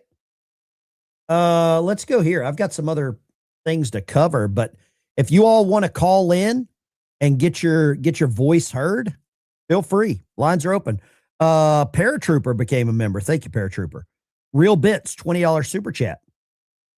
Let's go here. Term gain, because what we want to do is get such massive oil reserves in Iran out of the hands of terrorists. And so what we're going to experience here. Let's grab this call here real quick from Bobby in Tennessee. Hey, Ben, that was, it was really a good speech. He's very presidential, but I got to say, he is going down in history as the greatest president we ever had. Yeah, I agree with that. I completely agree with that. Ending He's doing wars, things that other protecting our presidents country. promised. Yeah. Yep. If I was He's a keeping all drug his dealer in promises. America right now, I'd be really worried. I'd say they need to go get help. Yeah, I agree. Serious help, because Here's the there are other gonna thing. be DTs and all kind of crap going on. Here's the other thing. There's no statute of limitations on selling drugs or tax evasion. If I was a former drug dealer with a YouTube channel, I would also be worried. Take care, Shaking it. Bobby. There we go. Somebody wants to call me right here. And no, let's see here. I am in the middle of here. I'm going to take a picture of what I'm doing right now and send that. Oh, I'm going to share this photo of my stuff in the Discord. If anyone joins the channel as a member, you'll see what little bit of chaos I've got going on with my layout. There we go. New image in the Discord of my setup. If you want to know how this works, join the channel as a member, get in there. You will now know how that works. Troll under the bridge. Go right ahead. Hey, I really like what Trump and Rubio are doing down there, because I'd far more rather be an ally to our friends to the south. We're connected by land. We have a lot of the same ideals, and they're not flooded with all the crazy Islamists that over NATO has right now. Thank you for calling, Troll. I appreciate you, brother. God bless you. Great point. Line 3, go right ahead. Hi, Ben. Pure Blood here, Arizona. I'm calling regarding Kristi Noem, because she's getting ready to drop a Moab, because she didn't get fired. She got promoted. And everybody on the Democrats over there, we wanted her to get fired. Remember, for that Save the Act demand, they were saying fire her. Yeah, they hate Kristi Noem. No, she got promoted, and she's going to kick more butt. So everybody needs to hold on. It's coming. Thank you for calling. Appreciate you. I don't know. But I do believe what Trump is accomplishing is amazing. We talked about Victor Davis Hanson. Poisonous podcaster Jennifer Welsh yells F ICE, F Trump, free Palestine, save trans kids. That's the Democrat policy. That is their entire campaign in one headline. Right? Tell me I'm wrong. Do you think Iran thing ends soon? My opinion on the Iran thing, I think it ends within the next 24 hours. I think the Iran whatever ends in 24 hours. I don't believe it's a war, because Congress has to declare war. And using the Constitution, using their own rules, it's not a war. Congress has to declare war. The president cannot declare a war. Okay? That's just the way it is. Lines are open, 615-475-7864. Put the Cash App logo up. Oh, okay, gotcha. Where is that? Oh, right there in the top. Damn it, I got to move it. There we go. Cash App logo is right there. If anybody wants to donate via Cash App, YouTube doesn't take a cut over that. Okay? Thank you so much. I really appreciate you guys. But these people are delusional. Ben, tell us about the last nasty letter. Okay, hold on. Let me pull it up here. Let me pull up the nasty letter. Where is it at? His name is Jesse. I don't know his last name. His name is Jesse. I'm not going to pull up the actual letter because it would show like his email address, and I don't want to dox anyone. Jesse said he called me a CIA shill because I question the USS Liberty. Now, I will say this. How many of you, let's just do this in a poll. Was the CIA responsible for Kennedy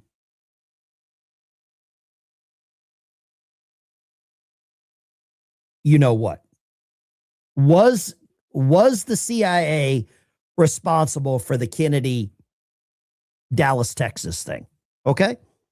So he calls me a CIA shill because I questioned the whole thing with the USS Liberty.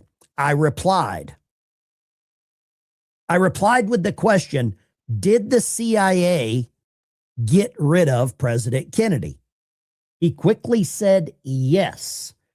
My reply was, well, then why do you not think the CIA would have done something to an American Navy ship to drag America further into the war?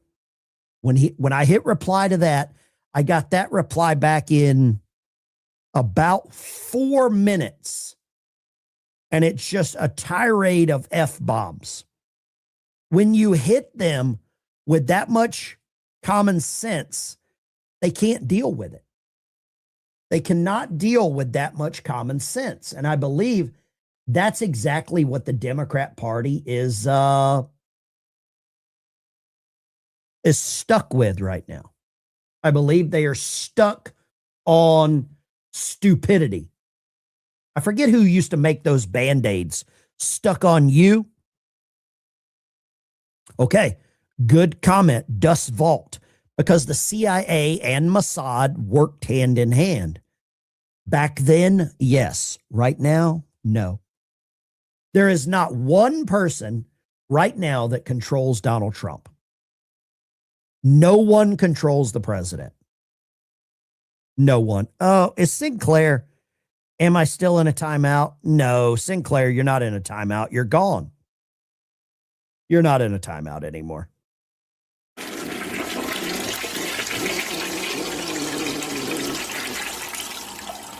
You're not in a timeout, Sinclair. You're just gone. Let's go right here. Line 3. The trolls never call in. Go right ahead, line 3. Hey, man. Hey, don't flush me, Ben. It's Petrie from Florida. I just got a quick question. Sure, what you got? Do you think Trump is waiting for the midterms to see if we win or lose? And if we lose, he'll get rid of the filibuster.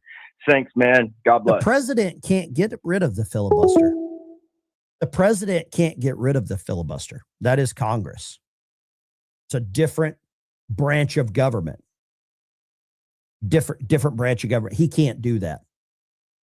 Sinclair, what a douche. I might keep Sinclair around. Let's keep Sinclair around. Let's just put him in timeouts. Maybe not. Should we flush Sinclair? Yes. 1 for yes, 2 for no.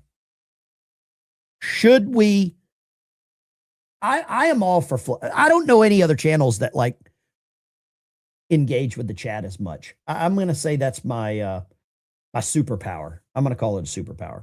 Lines are open. 615 Sinclair. Do me this one. Do me a solid, Sinclair. Call in. Call in. You call in. You can stay on the island. How about that? You don't call in, you're a spineless loser. I want to play this clip here real quick while we're playing this. This is a good clip that I really want to share here. This is good. I like this. In the short term is highly outweighed of the long-term benefit, because ultimately we're not going to have to worry about these issues in the Strait of Hormuz, because we're going to get all of the oil out of the hands of terrorists. And if you look at what has happened in Venezuela, the actions the president took in early January has unleashed Venezuela's potential. We were just down there this week. Chevron, huge producer, told us they're at record levels of production in Venezuela. That's just in 2 months. So we have seen more progress in 2 months in Venezuela than you've seen in the 20 years leading up to this point. That's just on the oil and gas. There are a lot of companies that had stuck it out under Maduro and are now hitting record levels of production. We brought down a bunch of other companies that want to invest, and they're only at a fraction of what they can be on the oil and gas sector. So production's up. Somebody said that should be your go-to. If they call in, they can stay.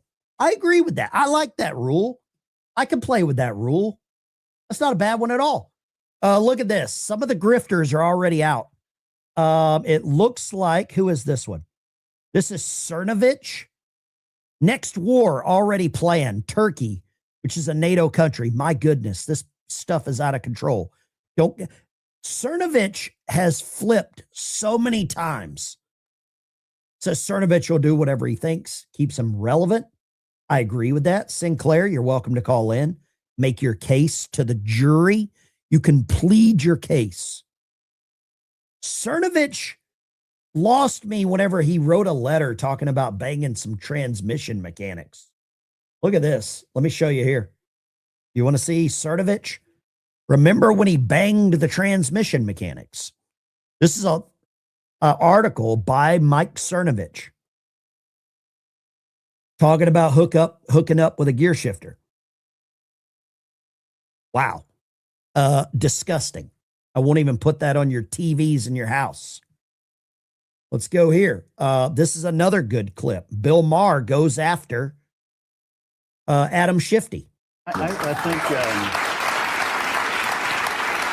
think the reality is you have to find a way to do both stand up to Trump and also deliver for people. Stand up, but I mean, don't you think after 10 years, it's just a little, I mean, it's a bit of an eye roll. Well, when people see that, they just think, that's all you got. That's all you Democrats have is fuck Trump. And we're looking for something different. It seems like Tallarico is making this case. And I think the fact that he won in Texas, I think says a lot. I think... That's amazing. Bill Maher even says all you've got is F Trump. I mean, that is great. Jesse Jackson's funeral was today. Rest in peace. Obama, Clinton, Biden, Kamala, all of them were there. And they turned the funeral into TDS Tuesday. Kamala got up there and said she was smarter than everybody. Let me just say, I predicted a lot about what's happening right now. Is she drunk? I'm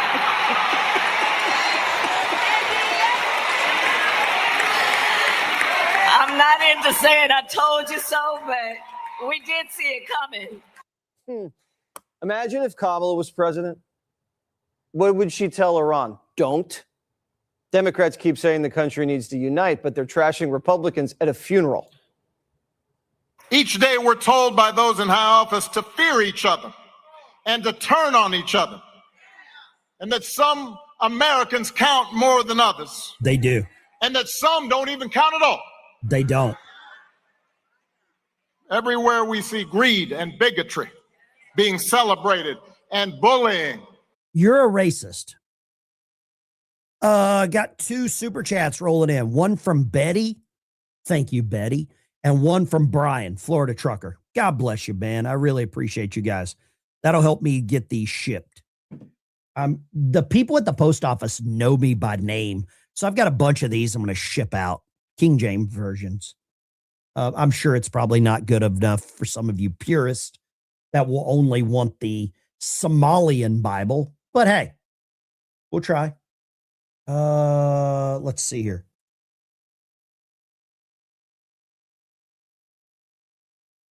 There we go. He'll try. I think Kamala was drunk. Let's go right here. Line 2. Where are you calling from, line 2? What's your name? I'm calling from Texas. Anything you want to know about the oil field, let me know. I've been pretty much in a lot of it. Okay. But it PMOs me about Obama trying to cause divide again. He's good at it.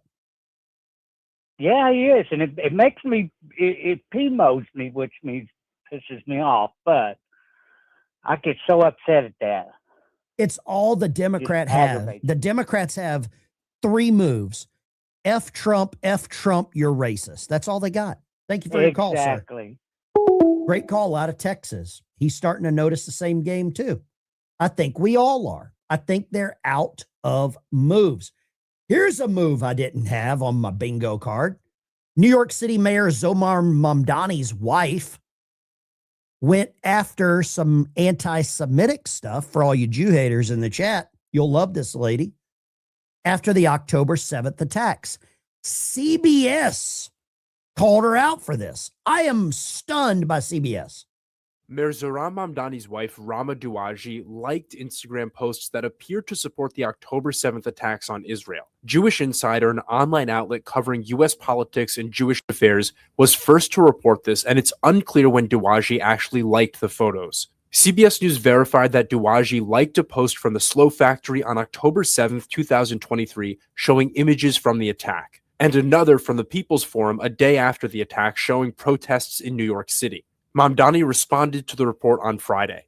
You know, my wife is the love of my life, and she's also a private person who has held no formal position on my campaign or in my city hall. I, however, was elected to represent all 8.5 million people in this city, and I believe that it's my responsibility, because of that role, to answer any questions about my thoughts and my policies and my decisions. Mamdani has called Hamas's attack a horrific war crime, but has also criticized the Israeli government's response, often calling it genocidal. Mayor Zohran Mamdani's wife, Rama Douaji, liked Instagram posts that appeared to support the October 7th attacks on Israel. Jewish Insider, an online outlet covering U.S. politics and If this was reversed, if Melania did this, how quickly would they turn on Trump and impeach him? Why are no Republicans doing this? Why are no Republicans going after this? CBS on notice, avoiding lawsuits for defamation. CBS is the only one reporting this. Fox News isn't reporting it. They've got too many chicks in cocktail dresses at 5 a.m. Let's go here.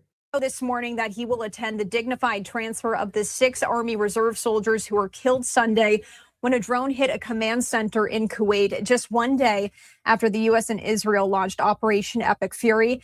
That dignified transfer will take place at Dover Air Base today. That is scheduled for 1:30 p.m. Eastern time, bringing that to you once it does begin. In the meantime, we do want to stay on the topic of Iran, as we are going to head back to this press conference here that we were listening into that included Representative DeLuzio as well as Matt Miller as they were speaking on Iran. Let's continue to listen in. Crisis response in helping Americans abroad has been reduced dramatically. Come on. I don't know where they dig up some of these people. I really don't. But if Melania would have made comments or liked a post by or about the October 7th stuff, Trump would be thrown out of office immediately. Bill Maher was on his game last night. He's becoming more. Maybe he had a head injury like Fetterman. This statement from the administration: the president had the constitutional authority to direct the use of military force. Grab this call here. Line 2. Yes, if Mamdani is a mother. You already called in. I only take one call from each person. Okay. I get it. You want to call. One person, one call. I know that you want to call back, but I can't. I can't talk to the same person. We can't build a relationship. This statement from the administration: the president had the constitutional authority to direct the use of military force because he could reasonably determine that such use of force was in the national interest. That's too vague for you? Totally vague. Okay, because that's from Obama about Libya. Well, Obama made the argument initially that he could go into Syria without an authorization. I and many others pushed back on that argument. Ultimately, he did not go forward with going after Assad, even though Assad was gassing his own people, because he thought he might lose the vote in Congress. But I respect the fact that that was important to him, and the fact that he did not have the support of Congress. Syntax error. I love that. Mamdani's a Islamic grifter. I think he is too. I agree with that. I completely agree with Mamdani being a grifter. Here's another one by Bill Maher. He absolutely destroys the Democrat narrative here. Listen to this. This is, I don't know what's happened to Bill Maher. I really don't know what's happened. Also, this week, war. Did you hear about that thing? We bombed Iran, and it's going on. Now, have you expected me to say I hate it? I don't. Sorry. When he puts boots on the ground, yeah, then I'll hate it. Now, I know too many happy Iranian Americans. Sorry. And you cannot name one horrible thing that has happened in the Middle East in the last 50 years and not connect it to this fascist theocracy. They're like 6 degrees of they don't eat bacon. And it's popular. I mean, Iranians all over the world are doing the Trump dance. Have you seen that? The whole world is jerking off 2 guys at once now. It's amazing, yeah.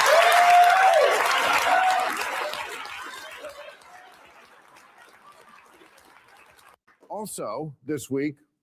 What do you think about this? Bill Maher may have had a head injury. He might have been hanging around with Fetterman and have a goiter growing out his neck. I don't understand how they allowed this conversation to even go anywhere. I don't understand how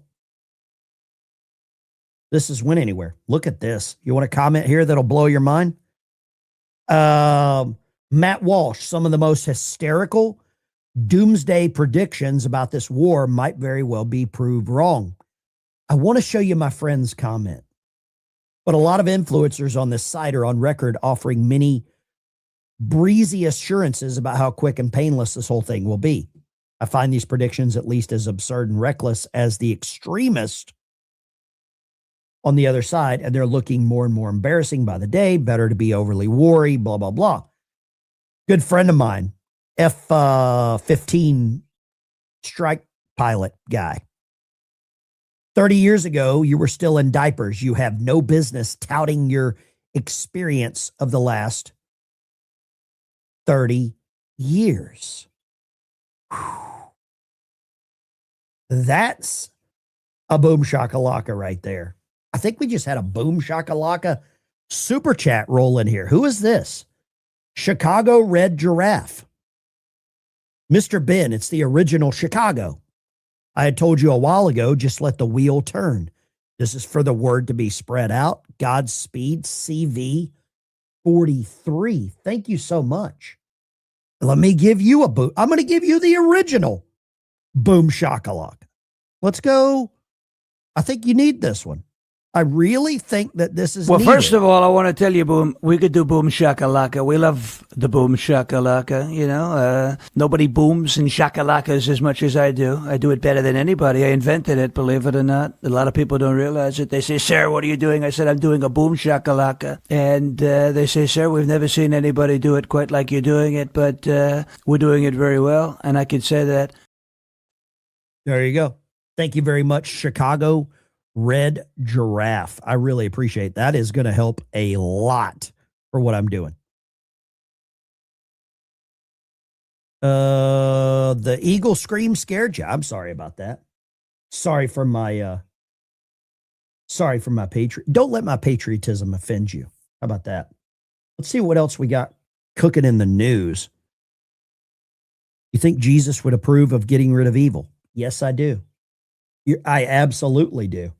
You want to see Tellerico? Listen to this clown. Here's Tellerico. This guy is dangerous. Democrats are pushing this guy big time. Remember the litter boxes? Can you name a school where it has been confirmed that students are using litter boxes?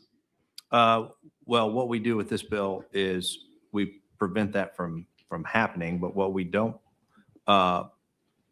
take out. Can you name a school where it has been confirmed that students are using litter boxes? This was at the top of your press release. This was mentioned when you introduced this bill, created quite a stir. So I'm asking, can you name a school where it's been confirmed that there are litter boxes being provided to students? Can you name a school? Why would they want to not ban the use of litter boxes? CV43 USS Cruel Sea. Thank you for your service and your support. Thank you, Chicago. Man, that's amazing. You guys are a hell of a community here. Hell of a community. Let's go. Here's one for you.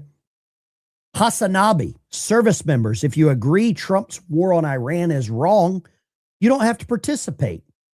He is now giving information so that some of these people can try to get out of serving their country even if they're in uniform. Look at this. He's providing a phone number for you to call if you're a conscientious objector. What do you think about that crap?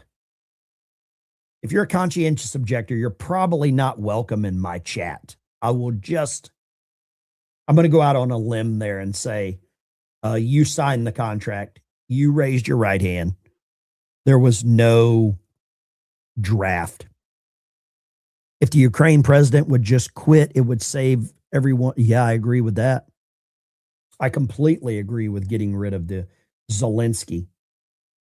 The guy is a scammer. He has taken a hell of a lot of our money. And I don't know if we ever get it back. So you can call the number and cry, Jerry. Absolutely. Give him a call.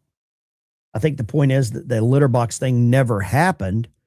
I kind of doubt it myself, but nobody seems to be able to answer that question. Did it happen? Let me know.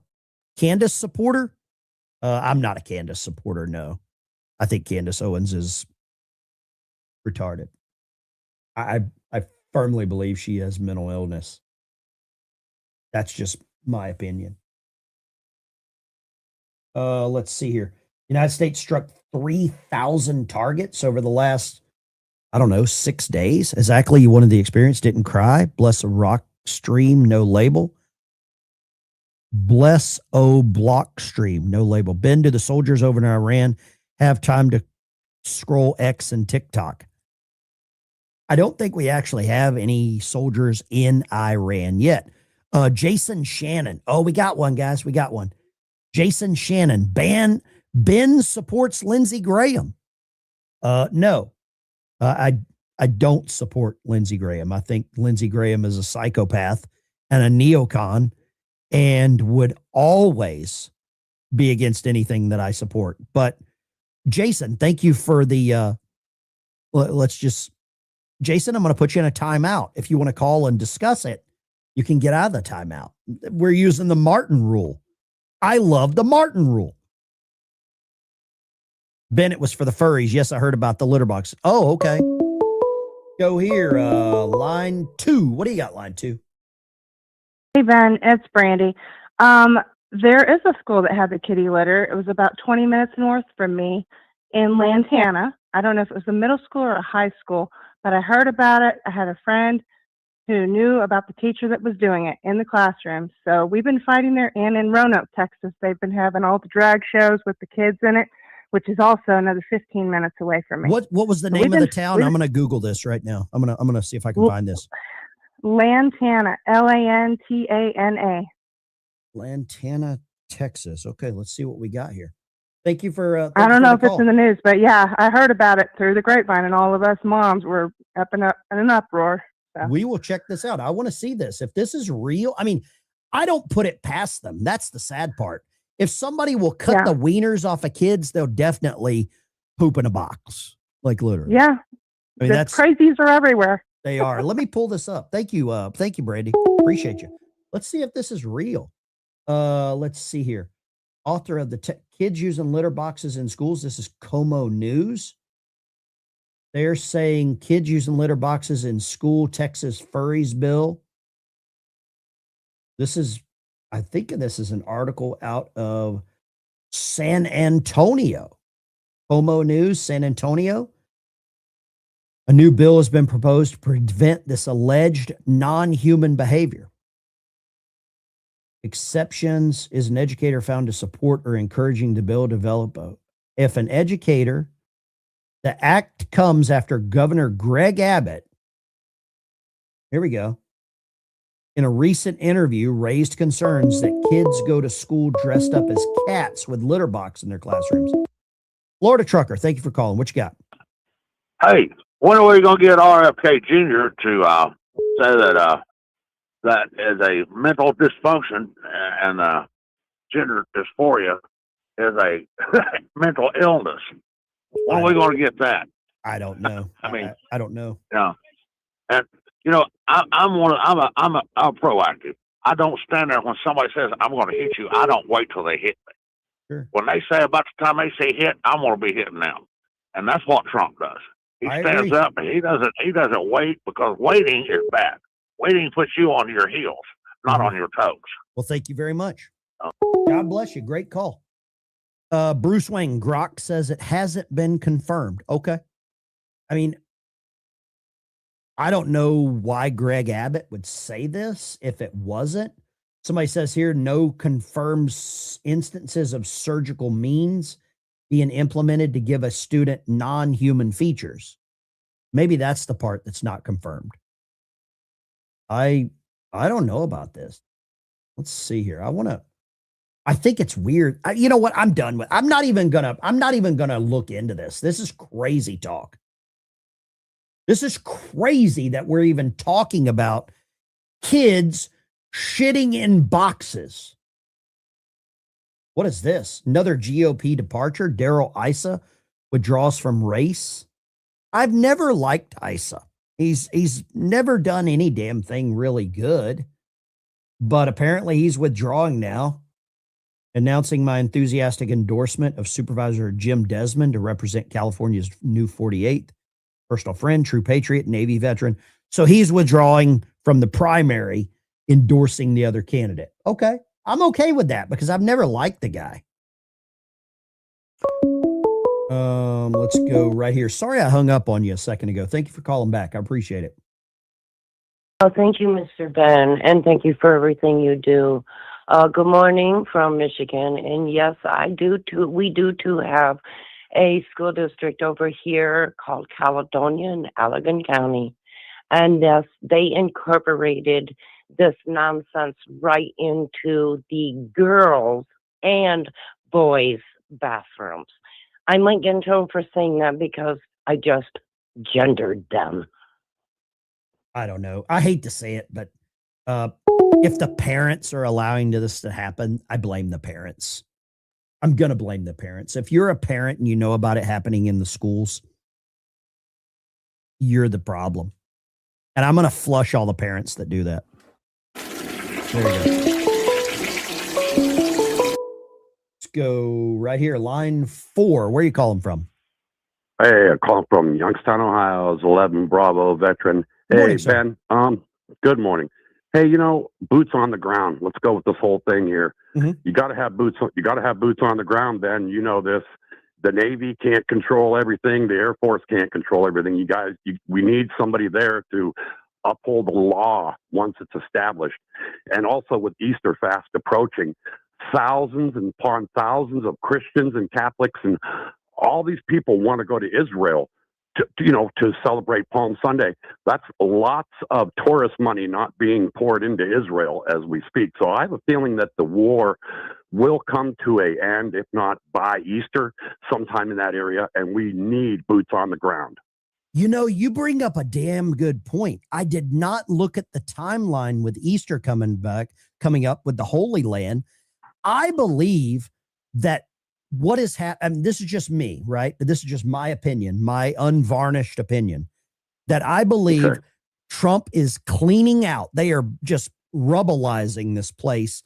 And I believe the Kurds and the Iraqis and the Israelis will go in.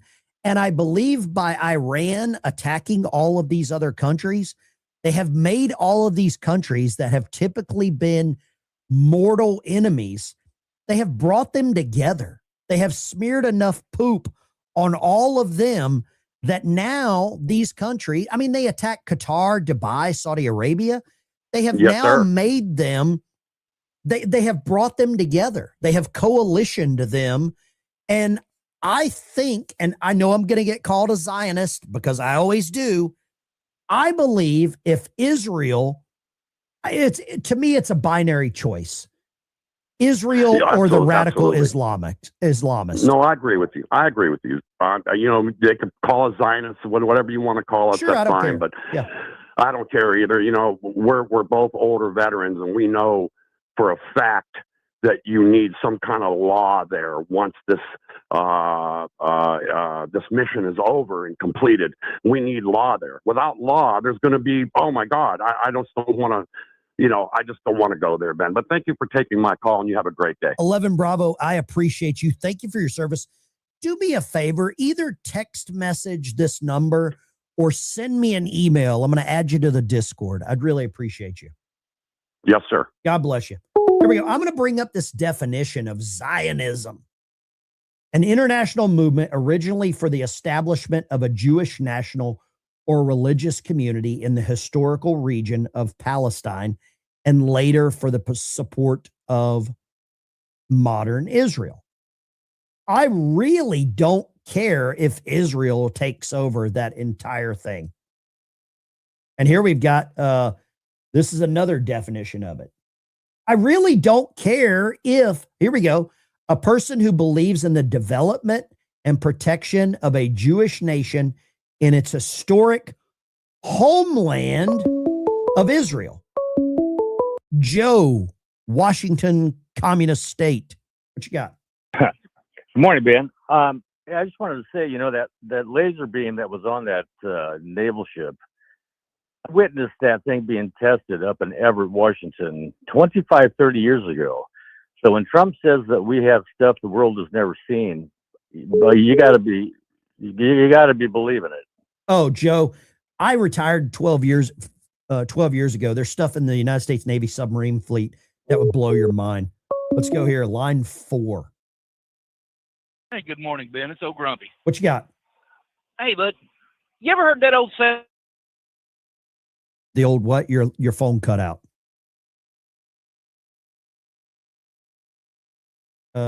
Your phone cut out. Your phone cut out. I'm sorry. Oh, I'm sorry. I said, have you ever heard that old expression? Be careful of the toes you step on today because they're going to be connected to the ass you're kissing tomorrow. Mm-hmm. That's where Iran's at right now. They have burned every bridge, and they have turned everybody surrounding them against them. I agree. They're gonna be overrun pretty soon, and it's going to be for the better. I don't have a problem with it. The Iranian people, just like here in bad states, Iran can be looked at the same way as California. California's government, their leadership are horrible. There are a lot of good people in California. Same way with Iran. A lot of good people. There's a lot of good horrible people in California, but I cannot stand it. Mm-hmm. I agree. Just for the simple fact of the leadership. Thank you for calling, brother. God bless you. I'm going to play this clip here. Joe was talking about this laser beam. Check this out. I want to show you this. If you think that we don't have cool stuff, you're wrong. The Helios is the U.S. Navy's first truly operational laser weapon, with enough energy to power an entire neighborhood compressed into a single pinpoint. This system represents a great leap forward in military technology, comparable to gunpowder and machine guns.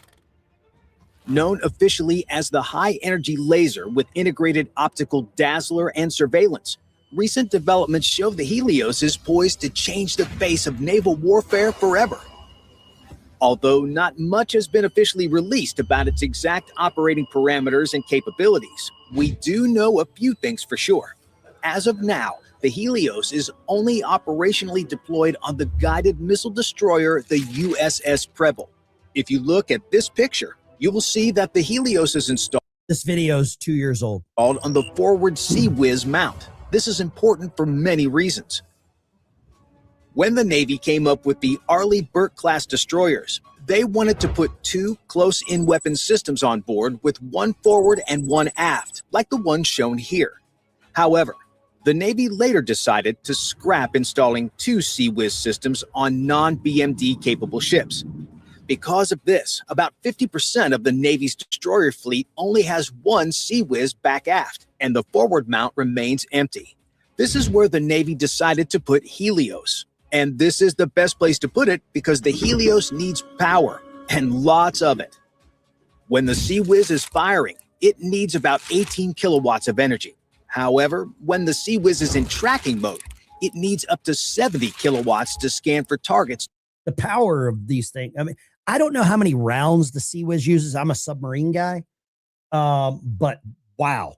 Let me try this. I don't even know if some of this stuff is available.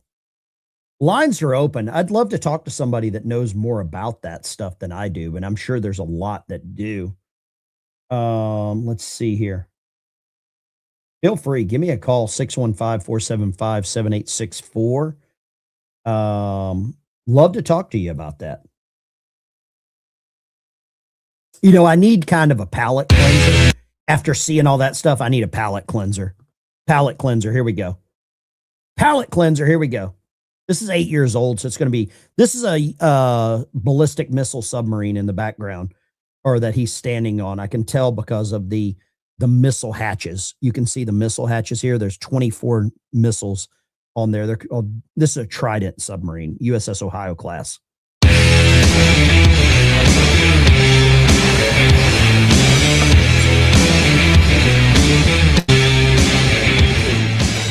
We definitely have our own language. Have you heard of water slugs?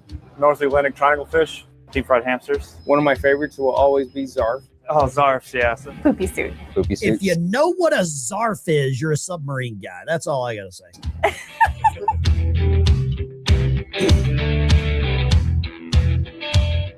Life on a submarine is unique. You live inside a biodome that's built for sinking. Need some kind of report. County of Gain. A normal day for us, so we'll get up and then take a shower, get ready, brush our teeth. Take a shower, get ready, brush our teeth. Let me show you something right here. So right where they're standing right here, this is missile compartment 3rd level. You're looking forward on the submarine. You're looking forward. Right there on the left side, there is a blue board. That's where they post the plan of the day. That's where they 1,500 round. That's where they post the plan of the day. That's where they post a list of all the nubs. That's where they post all the information for the day. The submarine operates on 18-hour days, 3 6-hour shifts. Now, there is a valve right here. This is a bulkhead valve. It closes the bulkhead flapper, top and bottom. You'll see my image is hiding one there. But this is where you wait at for chow. Just past this guy right here to the right is the crew's mess.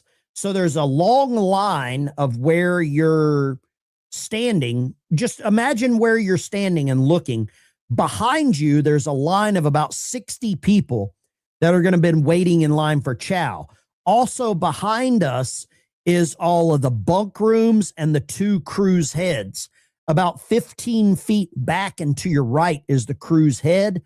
Directly to your left from where you're looking is where the crew's lounge is. If you're non-qualified, if you're not qualified, if you don't have dolphins, back in my day, you weren't allowed to grow in there. You were outlawed from that. Take a shower, get ready, brush your teeth, shave. There's next. Eat kind of normal stuff you would normally. There's the galley. So there's the galley. 160 people eat through this galley 4 times a day. 4 times a day, 160 people eat right here. Right here. Normal stuff you would normally tend to see, but then we work on a rotating 8-hour shift. So we could be on days, you could be on nights, you could be on mids, and then you'll go on and stand your watch. We make our own water, we make our own oxygen. What's up, Charlie? How long we can operate is usually based on how much food we can carry. The mission for these submarines is the strongest leg in the nuclear triad, deterrence. Strategic deterrence is the hugest thing we do.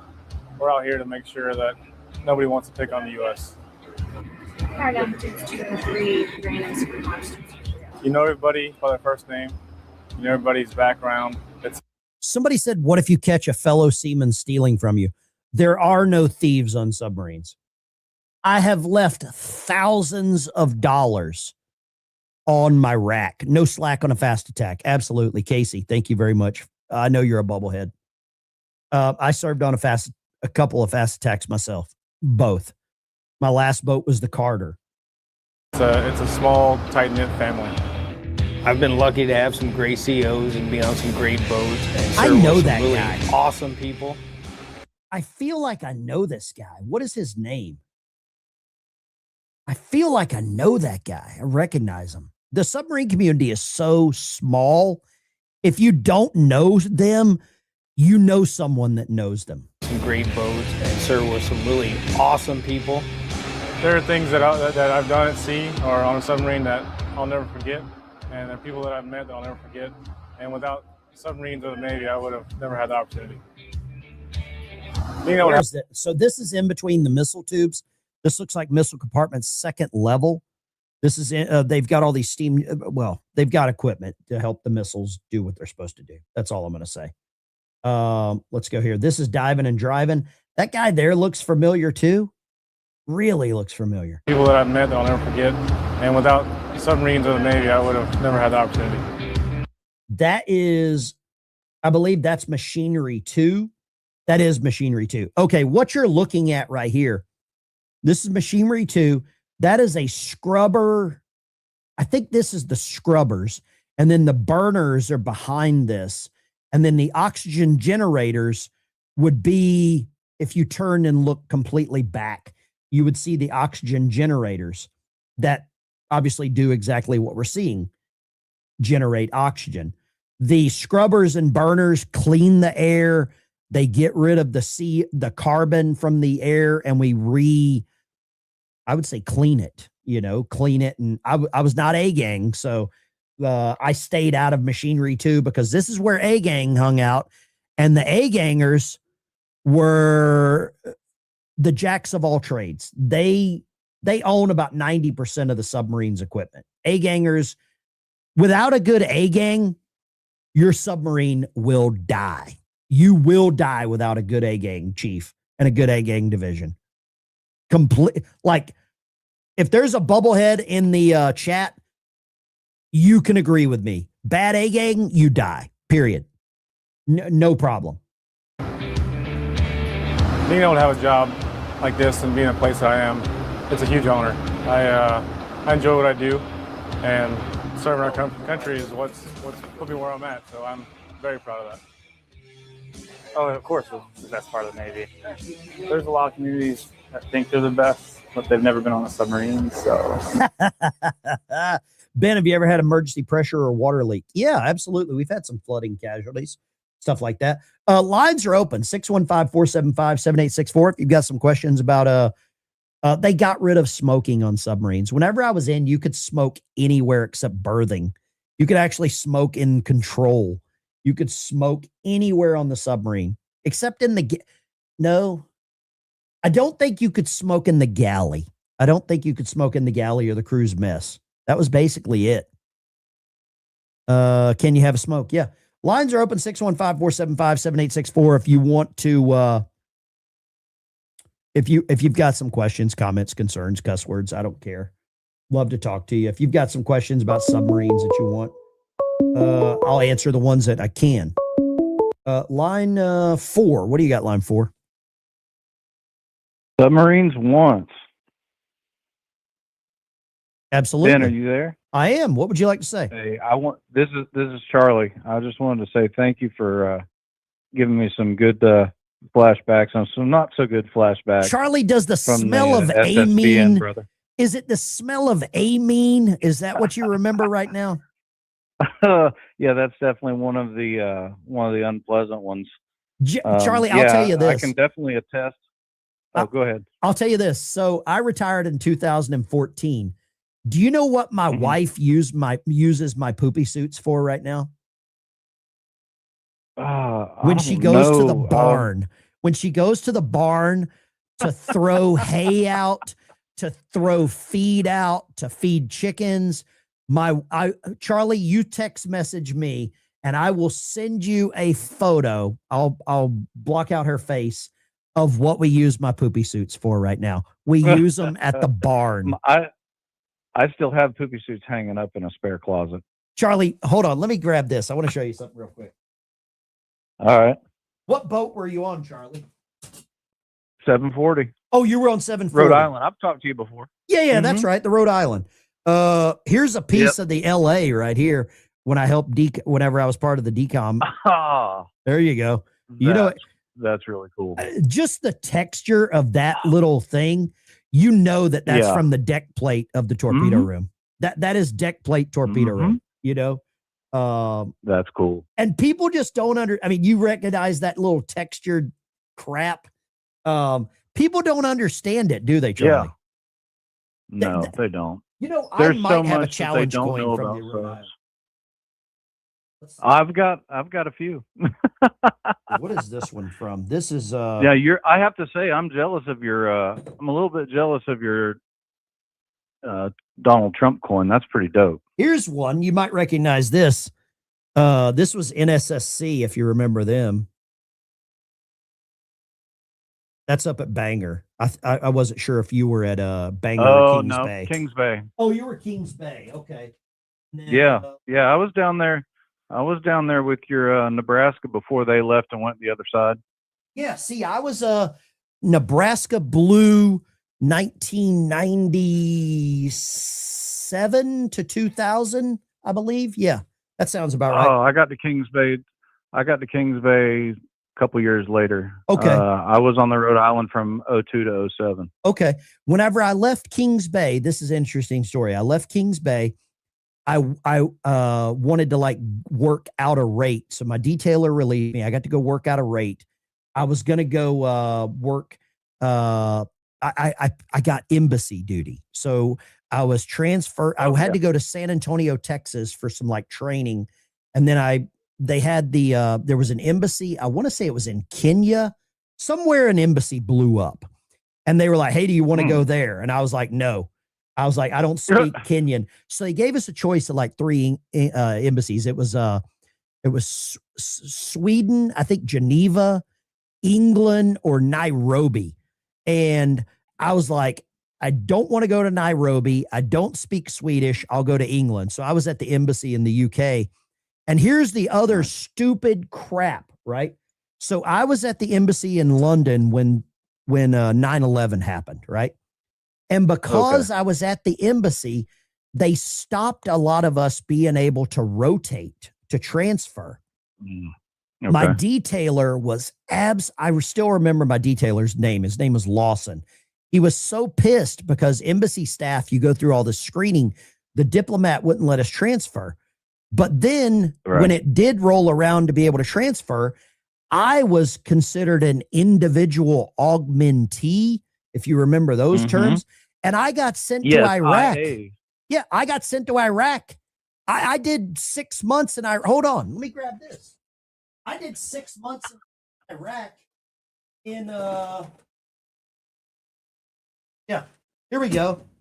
6 months in Iraq as an augmentee, individual augmentee. Listen to this. You'll never forget the way they wrote these damn things. This is just nothing big, just a Navy Achievement Medal. Let's see here. Petty Officer Dykes volunteered. That's a lie. Volunteered for and served a 6-month individual augmentation tour on the Kuwait-Iraqi border and was assigned as an NCO platoon leader supervising 30 joint personnel. Like it can say that. There was a Marine that was in charge, and I think I just outranked him. It says his sound judgment and high level of maturity, we know that's wrong, led to all those who attend these President's greetings. Yeah.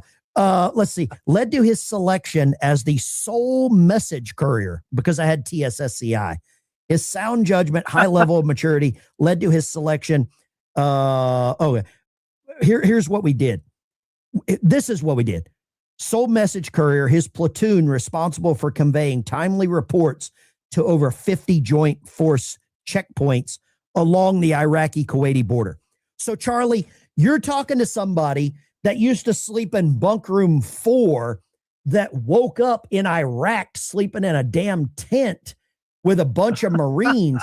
I was the most literal fish.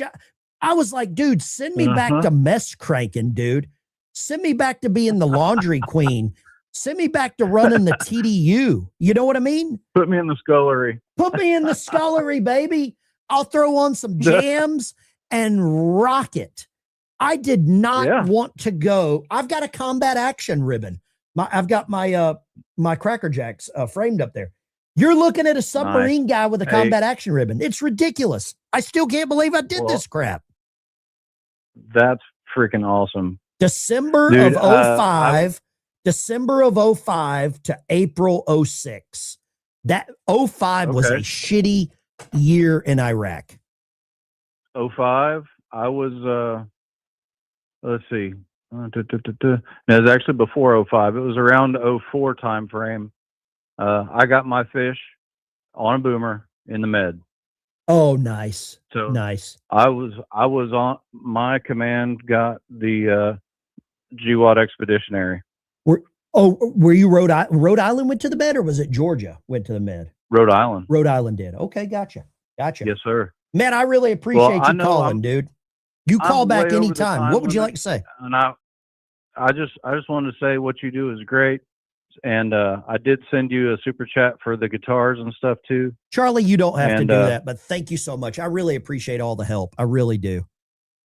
Absolutely. I'm going to be emailing you again at some point soon, probably this weekend. Charlie, do me a favor. When you email me, I'm going to send you a link. Get in the Discord server. We'll connect offline. I'm in there. Oh, okay. Gotcha. Isn't it good? I'll show you something else. I was just trolling or looking on Twitter the other day, and I found, a guy found me that we used to serve together. He was an ELT. He was a nuke ELT, so he pooped in bags back aft. You know that as good as I do. And let me see here. Where's this guy's Phantom Shitter?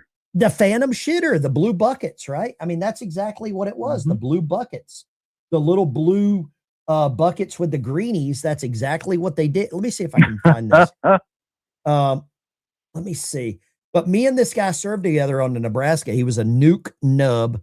I used to harass the shit out of those people. And you know as good as I do that that's all we do. So it's funny when the trolls, it's so funny when the trolls come in here and try to be funny.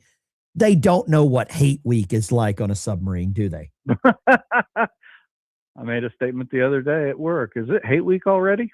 I know, right? I mean, I was in when we still had naked pictures of women up on the tubes, you know, like we still had tube girls. Yeah. I left the boat in 07. I'm with you. You know exactly what I'm talking about then. Yeah. Buddy, you call back anytime. I really appreciate you. Talk to you later, man. Give them hell. Absolutely. Bye. God bless you. That's a little trip down memory lane. Couple of bubbleheads that don't know each other, but know each other. That is literally the way it happens in the submarine community. Trump is launching Moabs. Trump's launching Moabs. He just dropped these on Palestine, authorized to release a photograph of the bunker busters in Iran. Bunker busters in Iran are now deployed. It's disgusting, isn't it? Whew, here we go. If I've got to see that, so do you. Bunker busters, Iran. Oh, gosh. Heidi, love it when Ben gets happy. Yeah, I love talking about submarines, man. Joe, USS Tahoe, link for Discord is not working. Oh, okay, I'll put it in there. I will put a new link for the Discord right now in the community post tab. Let's go right here. I will do that right now. And thank you for letting me know that. They expire after a couple of days. Lines are open. Give me a call, 615-475-7864. I'll probably put this clip up here while I'm doing that. Let's go right here. I'm going to put this clip up while I'm putting that up there so all the new members can get in. Here we go. Right here. So moments ago, President Trump posting on Truth Social with a new warning to Iran. He writes, Iran, which is being beat to hell, has apologized and surrendered to its Middle East neighbors and promised that it will not shoot at them anymore. This promise was only made because of the relentless U.S. and Israeli attack. Today, Iran will be hit very hard, under serious consideration for complete destruction and certain death because of Iran's bad behavior. Are areas and groups of people that were not considered for targeting up until this moment in time. And it comes after the president held a meeting with executives from 7 defense industry giants yesterday in a bid to boost production of higher tier weaponry amid the fighting in Iran. So let's turn to the wall and break down some of the numbers behind the conflict. Look at the numbers here. Debbie Anderson bought me 5 coffees over on Buy Me a Coffee. Thank you, Debbie. I appreciate that. God bless you. Wait, where did I do there? Who sent that? Mike Coin Toss Meme. Mike, thank you so much. That's cool, man. Let's see here. What is this? Nope. Daryl Eves. Mike, straight out of Congress. Let me check that out. Straight out of Compton meme. Okay, gotcha. Thank you so much. Your post visibility is low. Thank you very much. I appreciate that. Thank you. Yeah, I am getting like just ratioed on X. They do not like my comments there. I thought it was supposed to be as free speech as everywhere else, but it really is not. Lines are open, 615-475-7864. Feel free to call in. We got about 1,800 people watching. I want to, let's go through some of the super chats here and share this because you guys always have some great comments. No slack on a fast attack. Okay. Let's go here. Mike, thank you so much. Charlie, you're the best, dude. I appreciate it. Trip down memory lane. I smell amine right now. If you know what amine is, you've had a amazing life. Teresa, thank you much. Chicago, thank you for the $200 super chat. That'll go to help some veterans. New member, just Tahoe. Thank you very much. Tahoe, link has been updated. Get in the Discord. Mike Bush, thank you very much. The Martin rule, love it. Use for whatever you need. Thank you, Stanley. I will. Trump belongs on Mount Rushmore. Build him his own mountain. Random Yank, thank you. $20 help shipping. Paratrooper, thank you very much. Really appreciate that. Bibles, real bits, thank you. Man, you guys are the best. I really can't say thank you enough. It's humbling. Ben, my dog's name is Daisy too. She's laying right there sleeping. She had a bone. Let's go right here. Where are you calling from? Thank you for calling. Hello? Yes, ma'am. Go right ahead. I'm calling about the Kristi Noem being fired. My feeling is that this has been planned by President Trump and his cabinet all along. Let me say one thing. I want to say one thing. Until Donald Trump comes out and says, you're fired, you have not been fired. That's the way I look at it. And Trump has not said that. No, that's why I think this plan to promote her has been in the works all along. I will just be honest with you.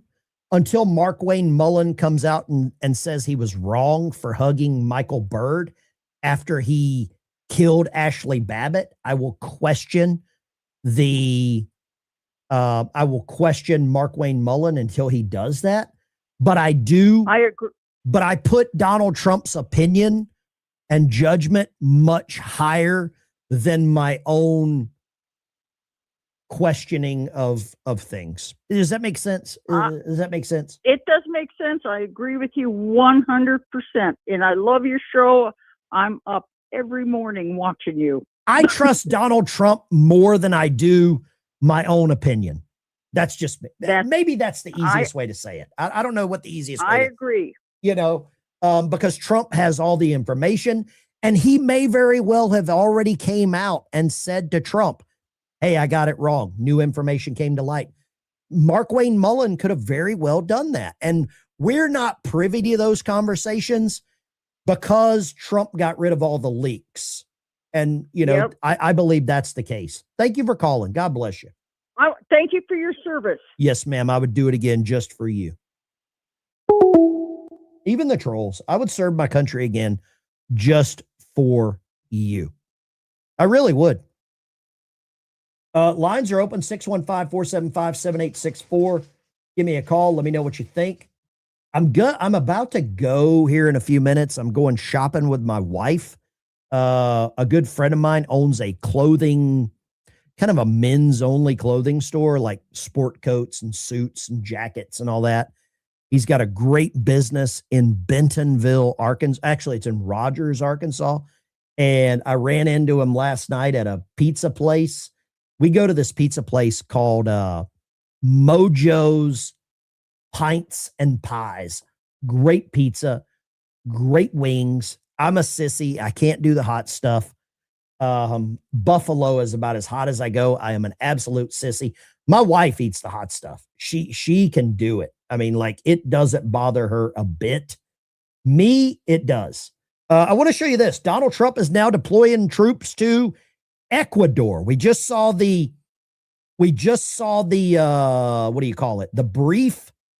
This is coming out right now. Trump is deploying troops to Ecuador. I didn't have this on my bingo card, but I support it.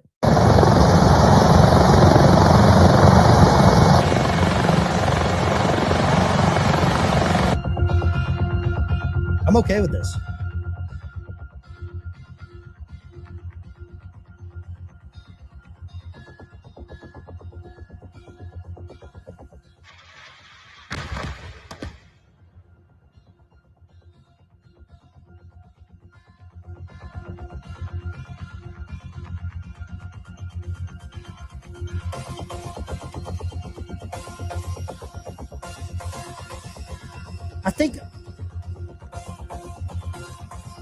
I think I'm really okay with all this because I've got two friends that I lost. Let's see your videos. Cartel. Yeah. Ben Dykes have 8 at the bagel place downtown Rogers. I'm not a bagel guy. I'll just be honest with you. I'm not a bagel guy. It's just not my jam.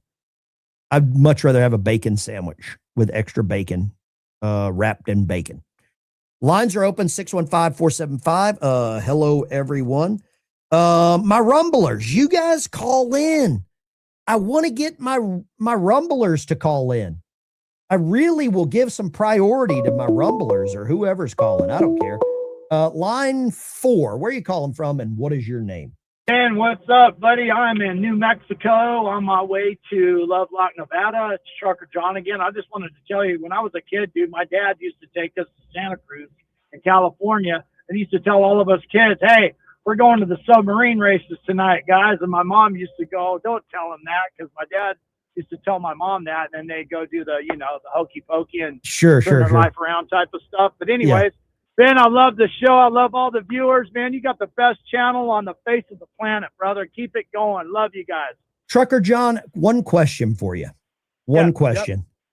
You're on the road a lot. You're seeing things across the country that a lot of us are not seeing. What is the sentiment like in the trucker community with what Donald Trump is doing? Oh, we love it, dude. Come on, man. Yeah, well, truckers love it. I was in a truck stop one time over in Pennsylvania at the TA. This was back in 2016, and they had all the bikers for Trumper dudes were in there, man, with the Trump shirts and shit. And most of them were from where Biden's from. What's that town called? Scranton. Oh yeah, Scranton, PA. Yeah, and yeah. I said, yeah, and I go, are you guys Biden fans? And they went, F no. That's too funny. That is too funny, man. Trucker Jonathan, you take care, brother. Be safe. Stay out of trouble. Love you, Ben. Later, buddy. Bye-bye. I'm going to put a poll up here. Do you think Trump going after the cartels is a good idea? Yes or no in the chat. And I put a poll up there. Here we've got Joe Biden basically insulting the intelligence of black people again. He's, he hates, I don't know what you want to call this guy. He just. If I told you all earlier when I was a kid I had a cleft palate or a club foot, none of you would have laughed. But it's okay to laugh at stuttering. I'm not being critical of you, but think about it. It's the one place where people think you're stupid. Oh, really? I'm a hell of a lot smarter than most of you. But all kidding aside, if I told you. Why would he tell a group of black people he's smarter than them? What? Oh, really? I'm a hell of a lot smarter than most of you. But all kidding aside. Well, he is smart because someone helped this guy steal a bucket load of money from America. Al Sharpton using the N-word was the worst. That was the worst move I've seen in a long time at a funeral. And as the United States works to degrade Iran's capacity here on the 7th day of this war, we heard from President Trump now declaring, in his words, there will be no deal with Iran except unconditional surrender. That's a new, more expansive objective that we've heard from the president since the other aims that we've heard from him since this bombing began. Our objective is to defend the American people by eliminating imminent threats from the Iranian regime. This is not a so-called regime change war. We're ensuring that the world's #1 sponsor of terror can never obtain a nuclear weapon, never going to have a nuclear weapon. The United States is conducting an operation to eliminate the threat of Iran's short-range ballistic missiles and the threat posed by their Navy, particularly to naval assets. Victory will be determined by the commander-in-chief once the goals and the objectives that we have repeatedly laid out are fully realized. There's just no way that Donald Trump is going to allow this country to get into a multi-year conflict with no clear end in sight and no clear objective. Now, that may be so, but obviously the objective seems to be shifting. I think CNN just ran a highlight reel. They literally ran a highlight reel of Trump. Florida trucker's wife, God save Trump to save us. I don't know if anybody can prove you wrong there. Justin says he's like an armpit fart. That's disgusting. And it's funny as well because it's true. And most things are funny because they're true. I've got to play this. This is one of my favorite clips that I've found. It really resonates with anyone that hates Trump. What are you doing? Just shopping for an Iranian flag on Amazon. Should be here tomorrow because I stand with Iran. Yeah, me too. I'm very excited. No, I stand with Iran. Yes, me too. I stand with Iran. This is a very good. Are we on opposite sides of this? No, I stand with Iran. Hands off Iran. Okay, America needs to leave, but that would mean the regime stays in place. Homosexuality is illegal. Women don't have access to education. And you're for this? Well, I'm against Trump and I'm against the regime in America. Say it. Say you hate Trump. Homosexuality should be criminalized. Women shouldn't get to go to school and Iran shouldn't be free. Or say thank you, Trump. Which one? That's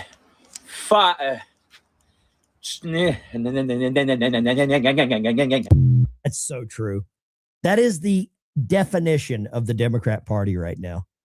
They cannot get away from their hatred for one dude. I want you to follow me on X. This is my X account here. I waited forever to get the handle Navy Vet for YouTube or for X. I waited forever to get this. And someone, I don't know how it happened. I got a friend that works within that machine and they helped me get it on X. I'm dying. No more BS. Follow me on X. Debbie Anderson, thank you for buying me some coffees. You are so good. Somebody in my chat will probably put a link there. We're streaming on X right now. Let's see. That's Mark Wayne Mullen saying that he needs to, here's Mark Wayne Mullen, Crouching Tiger, Hidden Dragon. There we go. I just don't know about Michael Bird or Mike. I hate Michael Bird. I don't know about Mark Wayne Mullen. Here's an image of Caitlin Collins looking for a new job as a cheerleader. There we go. I troll the hell out of the left over here. Or I try to. Oh, you know what? Let's do this. This is such a good clip. You want to go patriotic? I don't know if it gets any more patriotic than this. That is a B-2 stealth bomber. The chief told us this thing was going to come by today and fly around the carrier. It's like a morale booster. Not far from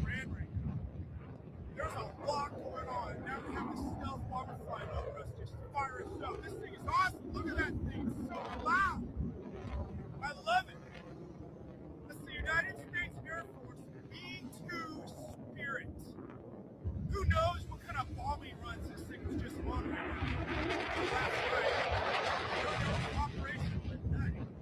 Look at that thing. We're in the Persian Gulf. This is the Persian Gulf. And we're watching a B-2 Spirit fly by our ship. Look at it go. That is freaking awesome. Holy crap. That is awesome. Wow. A B-2 bomber doing a flyby. What was it? Top Gun? Request flyby north to south. Negative, Ghost Rider. The pattern's full. I just got goosebumps. That is a B-2 stealth bomber.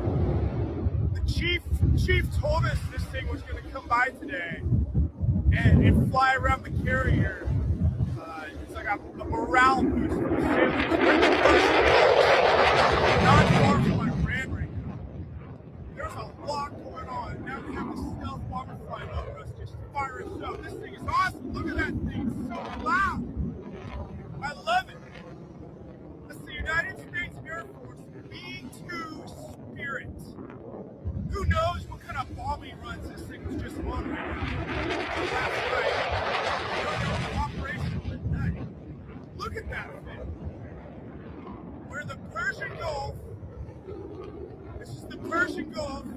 I can't even wrap my head around this.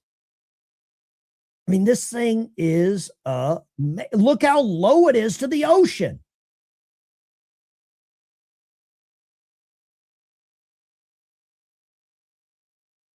What in the this is like some spaceship crap right here.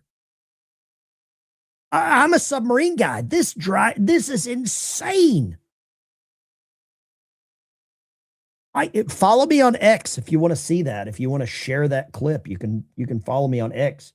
Here, I'll share it in the chat. Copy link. To anyone else, it's a UFO. Let's just go B2. I didn't even know what these things are called. There we go. Links in the chat. I would not want to see that coming at me. No. If the United States Navy wants you or the United States military wants you, they're going to get you. Oh, new advertisement from Sydney Sweeney just dropped. She's coming out with some new clothes here. Sydney Sweeney's coming out with some new clothes. That'll trigger the chat. That'll trigger the algorithm. Let's see here. What else we got? We've got the bunker busters. Here we go. Ask yourself, do I really want the country run by the same party that runs New York, San Francisco, Seattle, Portland, Chicago? Right? Is it AI? I don't think it's AI. I don't think that's AI. You think it's AI? I don't know, man. I don't know. No idea about that. I don't know enough about AI to know what's AI and not. But it sounded just like some dumb squid talking on the phone. Go, Bruno. What do you got, Bruno? Good morning, brother. You know,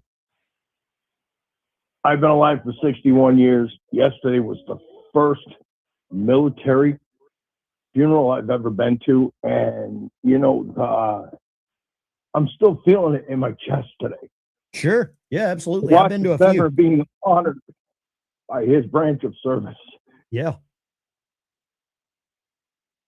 It's mostly overwhelming. It is, man. I go to more funerals than you could imagine. Because of my job, I go to a lot of funerals. A lot. I can imagine, you know, and to find out how honorable a man he was.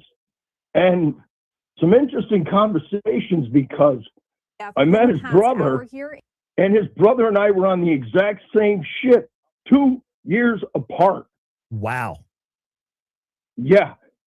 And he knew both of my chiefs from the ship that were not on there. When I got on, they transferred on there. Small world, isn't it? Very small world. God bless you, Ben. Take care, brother. You be good. You too, brother. God bless you, Dave. All right, God buddy. bless you, Patriots. Accuse him. Let's see here. I've got something coming out right here. This might make sense as to why Trump is going after Iran. Look at this. This is coming out. Came out yesterday. Some of you may have seen it. I haven't. In the federal trial of a Pakistani man, prosecutors accuse him of plotting to assassinate American political leaders, including President Trump. He says Iran was behind it all. Alexis McAdams is outside the Brooklyn Federal Courthouse in New York City. Alexis. Hi, Harris. Yeah, an interesting case that really not a lot of viewers knew about when it happened in 2024 because President Trump was out on the campaign trail and there was so much going on and so many other threats. But that's when police say a Asif merchant came here from Pakistan because he says Iranian leadership told him to, said hunt down President Trump, hire a couple of guys that can take him out at a political rally. So take a look here on your screen. This is who we're talking about. He's sitting there inside of that Brooklyn Federal Courthouse right now as those closing arguments are underway. 47 years old. He's facing federal terrorism charges and could spend the rest of his life behind bars. Merchant testified, Harris, in his own federal trial, and he explained this, making this drawing again that he said Iranian leaders gave him back in 2024. Really doesn't look like there's much to it. It looks like, like a kid drew it or something, but that's the sketch of a rally site. Merchant was arrested just one day before Trump was shot in Butler, Pennsylvania, and later told. Wait, what? The guy was caught one day before the Butler rally? So this guy was caught, failed, and then magically the Butler rally happened? Woo! Boy, oh boy. Now we know who's responsible for the Butler rally.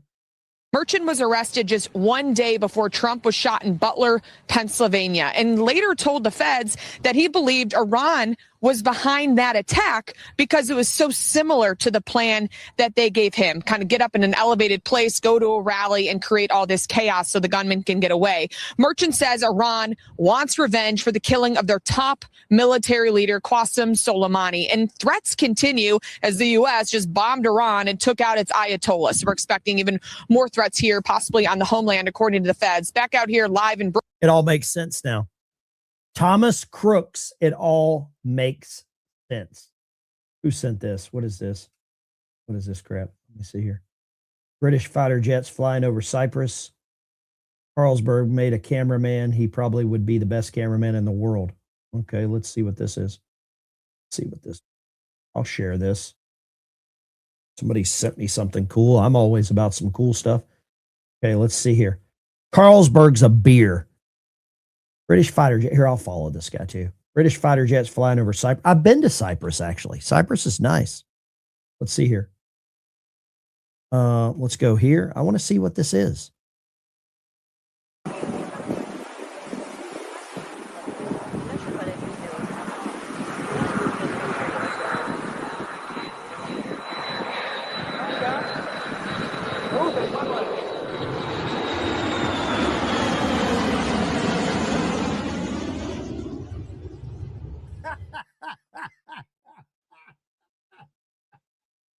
Oh, that's funny.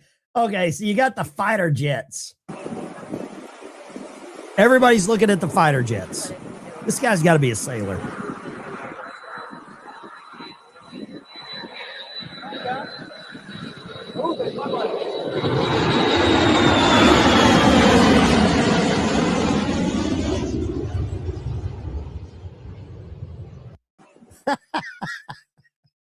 Okay.